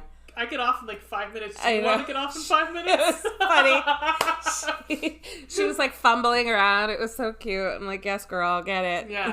Yeah. Like, oh, he's taken. Poor thing. But then we lead right to, it's almost like, now that you mention it, it's now like a setting up for, here's Virginia Madsen, who played the first white blonde lead in these movies. Yes. Yeah. Which we get to hear. I couldn't believe I thought it was cool that they got her, but it was obvious that it was like aged Virginia Madsen. Her voice is much deeper. Yeah. We'll have some lots of cigarettes later. Cigarettes and whiskey. Yep. There we go. Mm-hmm. Heyo. Yeah. I'm looking back at my notes here. But then he gets in the elevator. And it's all mirrored. This visual is amazing. Yeah. It was amazing. It was so good. Because it's just like this, like one of those never-ending pictures or never-ending portraits sort of thing, where it's like a portrait and a portrait and a portrait. Oh, it was like like a fun house. Yes. Oh. Yes, it was gorgeous. And he starts freaking out, Obby. Right. And so the doors open and there's all these college kids like, the fuck? Because he's like on the ground because he's freaking out. So he starts listening to these recordings as he's painting. He's just like, listen to Virginia, listen to Helen, just go. And then he gets a call. Yes. From the fucking art critic. Yep. Who wants to talk with him? Now she does. Well, I mean, after Clive's dead. But she's like pumping up his ego and shit. And now she wants to, she wants to talk to him because now he's all big news. Right, because he was associated with this murder story. Yeah.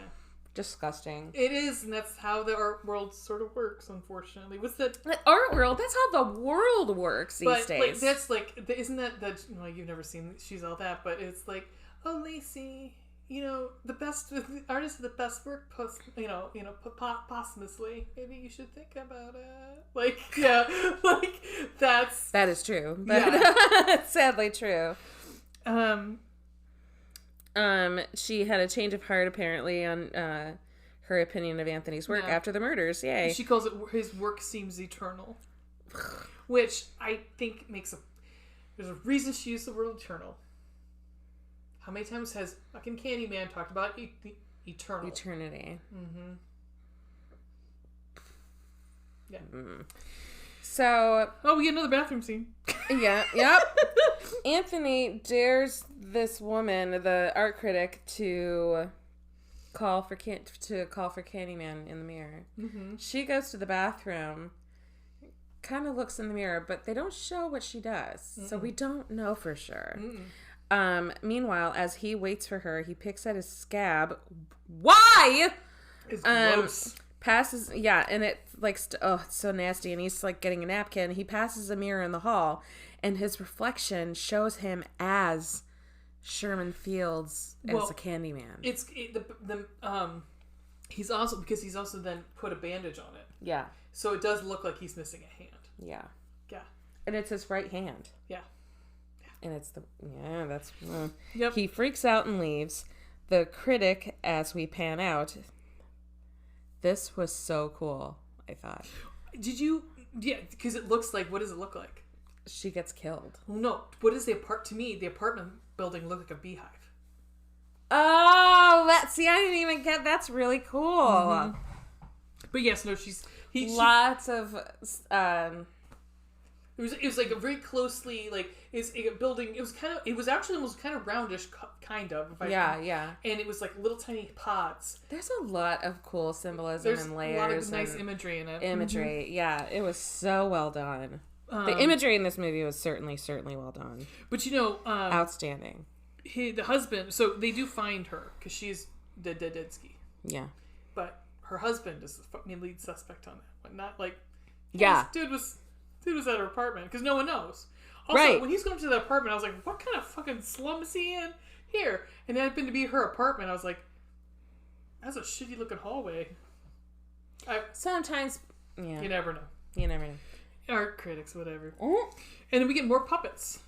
Yes. We get more puppets. Anthony runs back to William for more information about the Candyman. Because at this point, after seeing himself as the Candyman in the reflection of the mirror, he's fucking freaked. Right? William says, Candyman ain't a he. Candyman's the whole damn hive. Mm-hmm. And proceeds to tell him about several Candymen. Samuel Evans from the 50s, who was brutally beaten in a white supremacy something or other. William Bell from the 20s, who was lynched. Mm-hmm. But the first was Daniel Robitaille from the 1890s. The story Helen found, quote, Candyman is how we deal with the fact that it's still happening. Mm-hmm. That was an abbreviated quote. I put ellipses in there because I'm a paralegal. I didn't quote the whole sentence. But no, this gives you pretty much it changes the story now. It's the crux of the movie. It is the crux of the movie where, you can only deal with so much with being put down as a group of people, being associated with a group of people, as a race for so long before something has to give.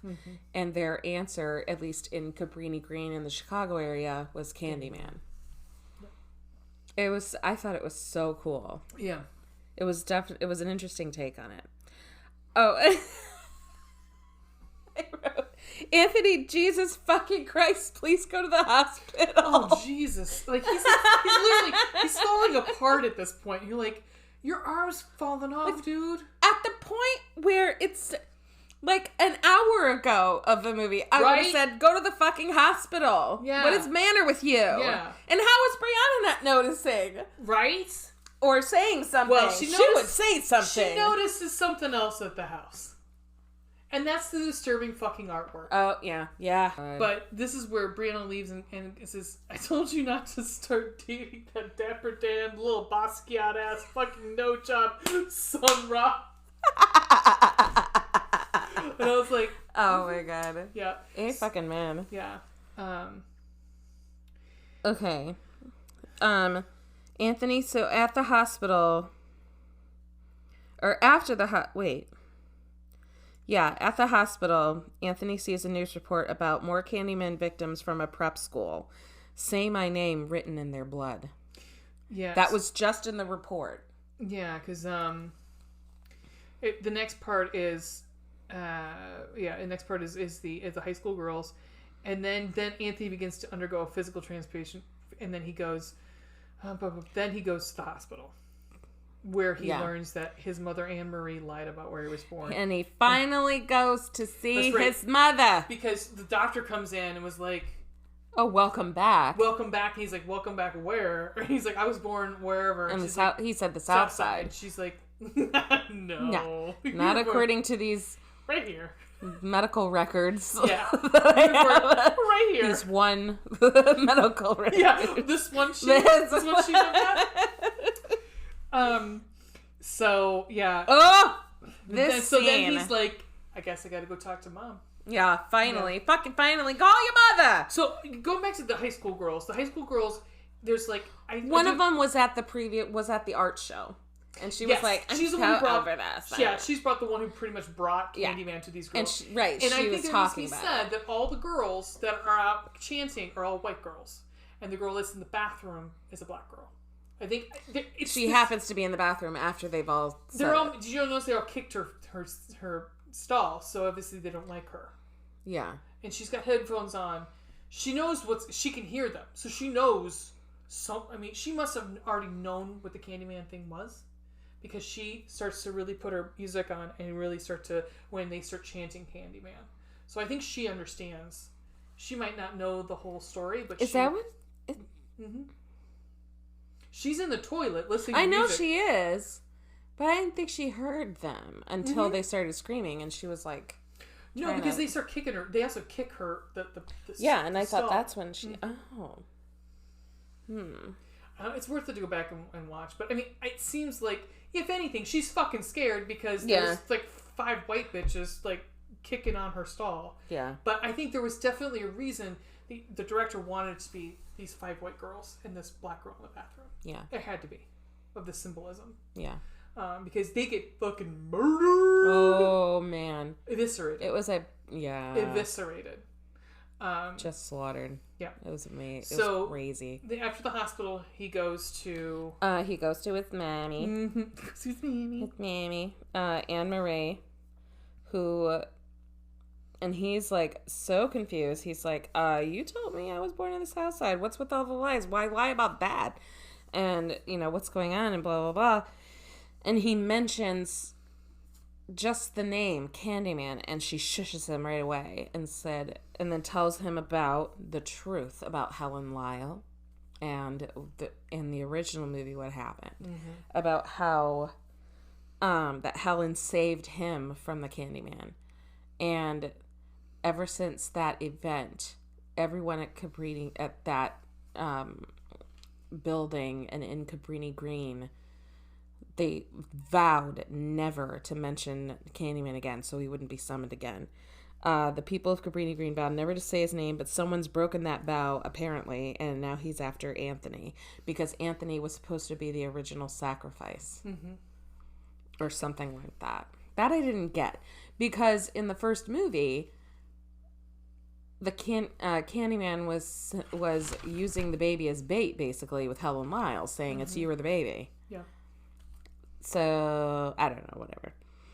Well, no, because he wanted to kill the baby, too. To have the family that he didn't get. Yeah. Got it. Okay.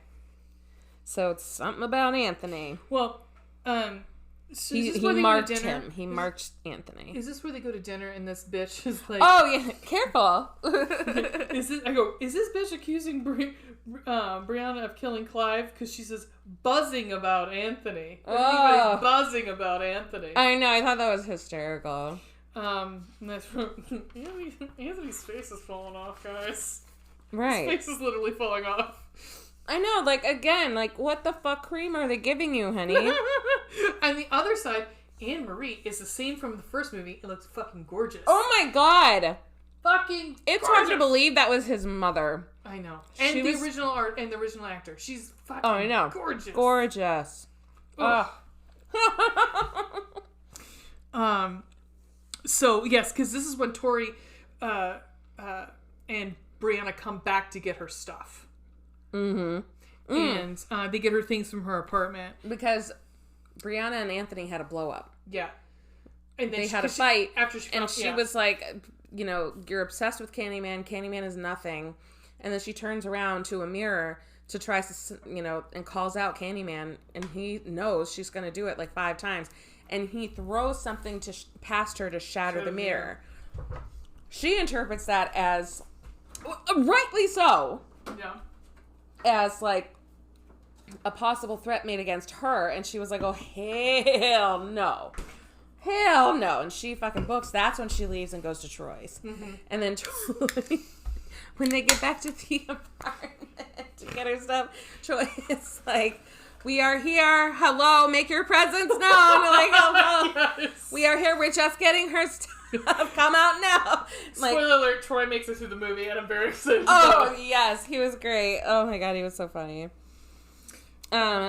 This is where, so she starts looking for Anthony, isn't it? And she goes to the laundromat. She goes to see, she goes to find Anthony at the laundromat because there's a pen or something to the laundromat. She sees Will. She doesn't find him. But she is then, William has kind of like comes up behind her, you know, he cups his hand over her mouth, grabs her, and then she comes to and wakes up in the church in Cabrini Green.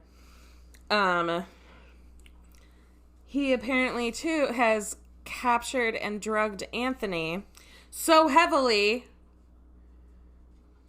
that he's able to saw off his right hand. That was rough. That was rough.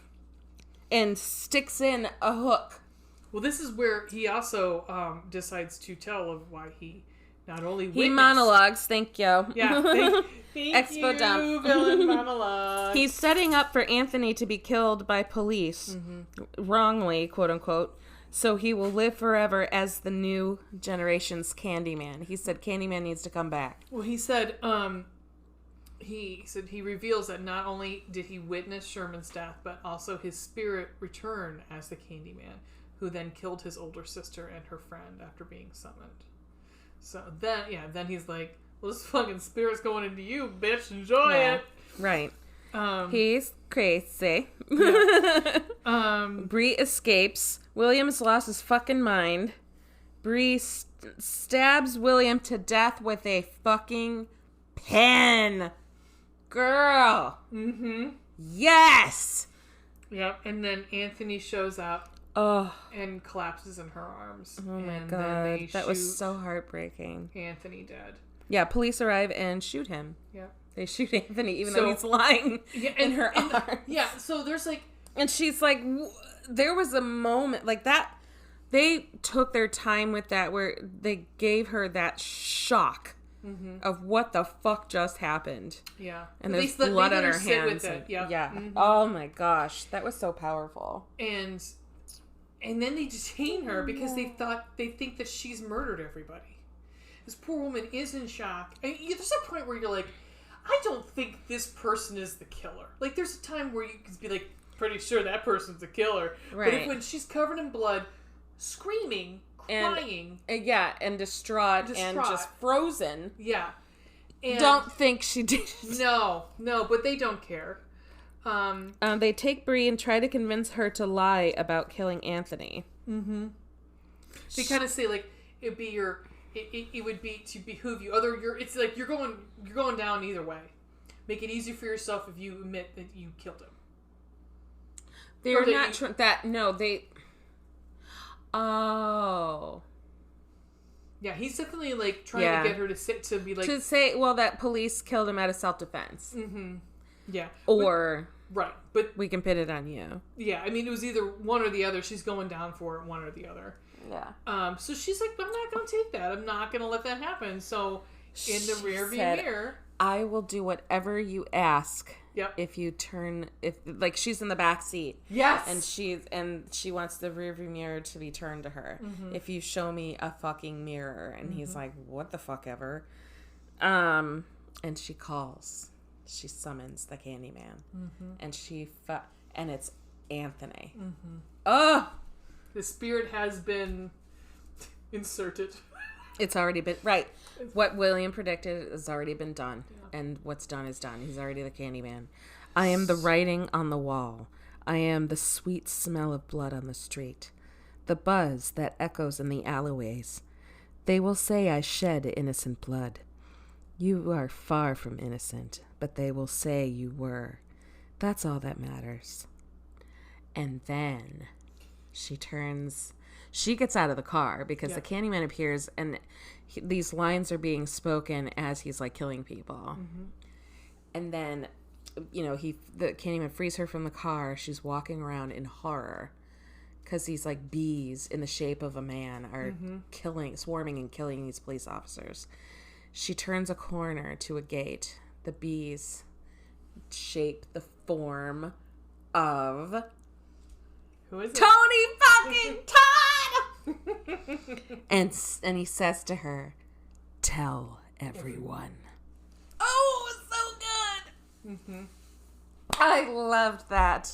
Well, and as your analogy earlier, I mean, I think that's like with Candyman being like a harbinger or like a barometer of racism in the country. Yeah. And if you're saying tell everyone, it's like, it's fucking still here, guys. It's still here. See, now that we've talked through it, I actually like it more. I'm going to come in and say, I didn't care for it. I was actually seeing Ween and going, I don't know if I like it. But now that we've talked through it, I kind of like it more. Yeah. I actually I'd actually watch it again and see if I, might. Yeah. Yeah. Because now that we've talked through, like, there are levels here. I still think, like, very much. It would be interesting to see what a tried and true director, like, I'm trying to think of somebody who else, like, I mean, Ava DuVernay is too, like, she's doing too many pop things, but I don't know, but somebody like another black director who's had more under her belt, or he had under their belt to take on this project. Mm-hmm. But I liked her vision. I liked her vision. But yeah. So Luna's being a dick. And then we end with like more shadow puppets. And did you watch that? Yes. That was brutal. Yeah. Because I wrote down, so if you remember, toward the beginning, or I'm sorry, in the middle of the film, William tells Anthony about all these other candy men. And the shadow puppets depict these horrible, horrible deaths of how these poor men died and became Candyman in their era. Yeah, they call it the Candyman Hive. The Candyman Hive. Mm-hmm. And at the very, very end, it shows them all lined up, like all these Candymen. It was the imagery was so beautiful. And there's this Philip Glass-esque type piano music in the back playing the whole time. Well, and they've got listed who. So you have Daniel Robitaille, you have Sherman Fields, You have James Byrd Jr. is the one who was the African American who was murdered by 3 white supremacists in Jasper, Texas on June 7th, 1998. And so these are the real people. Yeah, these are those that they were depicting. Mm-hmm. Yeah. And it might have been, is that who he was describing?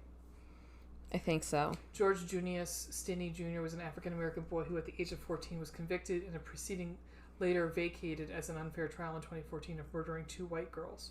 Mm-hmm. And he was executed. And then lastly, Anthony. So awful. Ends on a... Look, it ends on a downer and an upper at the same time. What do you think? So you've seen the cover of this. So it's just say it. Yeah. And a lot of the stuff from the movie was encouraging to say his name. And the artwork that Anthony had, the mirror, was entitled Say His Name. Mm-hmm. So, I mean, I'm assuming. Say my name, say my name. You call me baby. Okay. Stuck in my head for 2 days straight. But, I mean, again, we're going back to that theme of... There's still... I mean, obviously, we still need Candyman. Blood and gore. Oh, this one was pretty fucking gory. I'm going to say 3. Yeah, it was a lot more... I don't know why I put a 1. I don't know what the hell's the matter with me. It was a lot bloodier than I suspected. He cuts off his own hand. Yeah. Wait, no he doesn't. He doesn't cut off his own hand. He gets his hand cut off. Oh, yeah, that was fucking nasty. He's cut off his own... You know what I meant. Okay, I'm like, he doesn't do it himself. Jesus. I mean, that was kind of hard, actually. To picture. Like, yeah. Or what's that? 24? I don't know. Anyway, never mind. 27 hours, whatever. The guy that had to cut off his 127 hours. Oh! Yeah. Oh, did you see what the implement? That's a fucking scary movie that I will not see, thank you. What he ended up using to cut it off? He had to take breaks. It took him hours. Oh, I know. Hours. Yeah. Can you imagine? He wanted to get through the fucking... I'm surprised he didn't bleed out. Well, honestly. Yeah. Anywho. Yay. Spooky scary. I'm giving it a 2. Yeah, I could say 2. I mean, there weren't so many cheap jump scares. Which this movie didn't need them. So you said there weren't that many. There weren't. No, this movie did not need them. It didn't. No, it was a lot more psychological. Well, that, and I think it would have and that was the point. Yeah, it would detracted from the point of the movie. Sex and nudity. No, 0. Yeah, there was none. But again, no, it was fine. It's fine. I mean, they definitely got it on in the beginning, but it was hinted at, you know. And it was like, they're gorgeous, but they're beautiful people, and I wanted to see them bone. Well, yeah. Rihanna and Anthony, get it on. Fun entertainment. 1. I didn't have fun. Yeah, this is not what I would call a fun movie, a fun ski movie. No, this is not. No, I'm gonna always say H6. It's not an H6. No. It's not Chud. It's not. That's fair. That's fair. It's not. It's you sit down. You're not gonna have a good time. I mean, like, in fact, if you're not gonna come away going, turn that off and be like, hey, anybody for some burnt cheesy? That was a Ghostbusters line. Burnt cheesy. Anybody out for some burnt cheesy? Oh my, yeah. It was deep. It was deep, but it was good. Mm-hmm. Would you recommend? I was so leaving that open for you. What, recommend? Or what? It's deep and so good. Anyway. I like someone to go deep. What? Anthony can go deep. Am I right? The skinny jeans. Yeah, I would recommend this. It was so good. Yeah, I would recommend. I mean, it would be a small group of people. I wouldn't recommend my mom and dad. I don't think they're going to enjoy it. But they don't like horror movies in general. But to normies, I would. Yeah. Even people who, you can handle a little bit of gore, but like his face falls off at one point, but that's fine. It was nasty, but all right. Now we're moving on. Moving on. Okay. 2 recommendations. You got a recommendation for me? Yes. Don't sound so sure right there. No. I have a list. I'm just kind of like, what do I want to talk about? Because I actually had to make a list because I've seen too damn many. Documentaries that I've watched. Night Stalker, The Hunt for a Serial Killer on Netflix. This was about the OG Night Stalker. Well, the Night Stalker from the 60s, I should say. Because there was good pair. A lot of people kind of been referred to as a Night Stalker, but the Night Stalker, Richard Ramirez. That's what this documentary is about. And that's on Netflix. It's a little mini docu-series. And I kind of was on the edge of my seat. It was really well done, very informative, interesting. This docu-series, you said? Cool. I don't know how many episodes, but it was good. Cool. What about you? I'm going to recommend Eve's Bayou. By directed by Casey Lemons, who was speaking of Candyman 1, who played Antoinette, right? And wasn't her character Bernadette. And she was in Silence of the Lambs too. Beautiful woman, still looks fucking gorgeous. And she's actually doing a documentary on anyhow. But this is this movie's got Samuel L. Jackson in it, Journey Smollett, Megan Good, Debbie Morgan, Diane Carroll's in it. But it's like it says, here's the synopsis. Over the course of a long, hot Louisiana summer, a 10-year-old Louisiana. Zatarans. Okay, 10-year-old black girl, Eve Baptiste, discovers that her family's affluent existence is merely a facade. Her dad, at one point, I don't know how many times I had to see Samuel L. Jackson fucking this Lynn Whitfield, but he was going to town. But the little girl catches them having sex. And so, there's witchery in it. There's all kinds of, it was good. It was good. But they consider it a Southern Gothic drama, which, which I don't know if many people know this, but they categorize Southern Gothic horror under folk horror. So that's my recommendation. Interesting. Perfect. So should we talk about what's coming up? I think we should. Okay. I have it written down. What's coming up? What's going on? So with all of our 5 fans. Yeah, right. So we finally made a decision. I think what we have decided to do is because we really had to math this out, you guys. Yeah, there's math, there was like long division. There's 10 fucking movies, you guys. Yeah. Okay, so we decided, yes, we know March is Women's History Month. So we're kind of, and also at the same time, the new Texas Chainsaw Massacre movie on Netflix is out.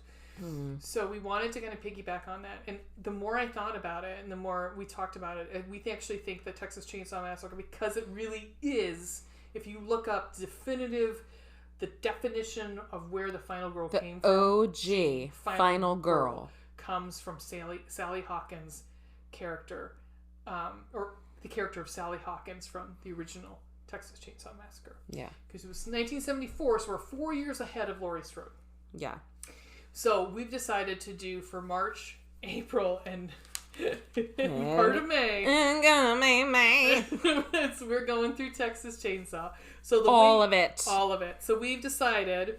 Fully committed. We are committed. In it to win it. And by the end, someone will commit us. But hey. Yeah. Because we're also going to read Clover's Men, Women, and Chainsaws. Yeah. So we have like a reference point. I just got my copy. I'm super excited to start it. Yeah. Did you get the hardbound? Mm-hmm. Okay.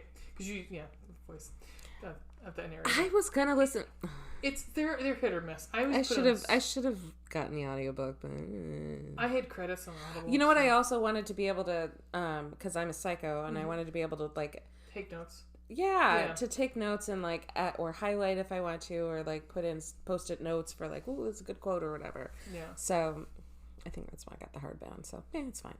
It's only like 240 pages. Nice. Like it's basically like a very long essay. Yeah. You know, so I'm excited. Yeah, I mean, honestly, like anymore I read all the time. So just add one more book to the pile. Yeah. So this is how it's going to work. At least for March. This is March right now. Yeah. March we're going to do 74, so during the OG. Texas Chainsaw Massacre, and then we're on that same episode. We're going to do the 2003 remake, and then March 20th. So these are our recording dates, so you're going to figure it a couple days out from there. So the week of March 20th, we'll release Texas Chainsaw Massacre 2 and 3, which is called Leatherface. 3. Yeah, 3. Oh, no, 2 or 3. 3, which is Leatherface. Who's Leatherface? 2 is Leatherface : Texas Chainsaw Massacre 3. And guess who's in that movie? Viggo Mortensen. So, yeah. Well, you know who's in 2? Is Dennis Hopper is in 2. Oh, yeah. I forgot about that. So, for right now, that's all we're going to release right now as our timeline. But we'll have a more solid timeline, in the future. We'll get just there. expect, we're starting Texas, man. Starting TSM. Yeah! There you go. Oh my god, if you don't start every episode with that, I'm going to be sad. All right, my dear. Until people tell me to stop. Never. My dear. Yes.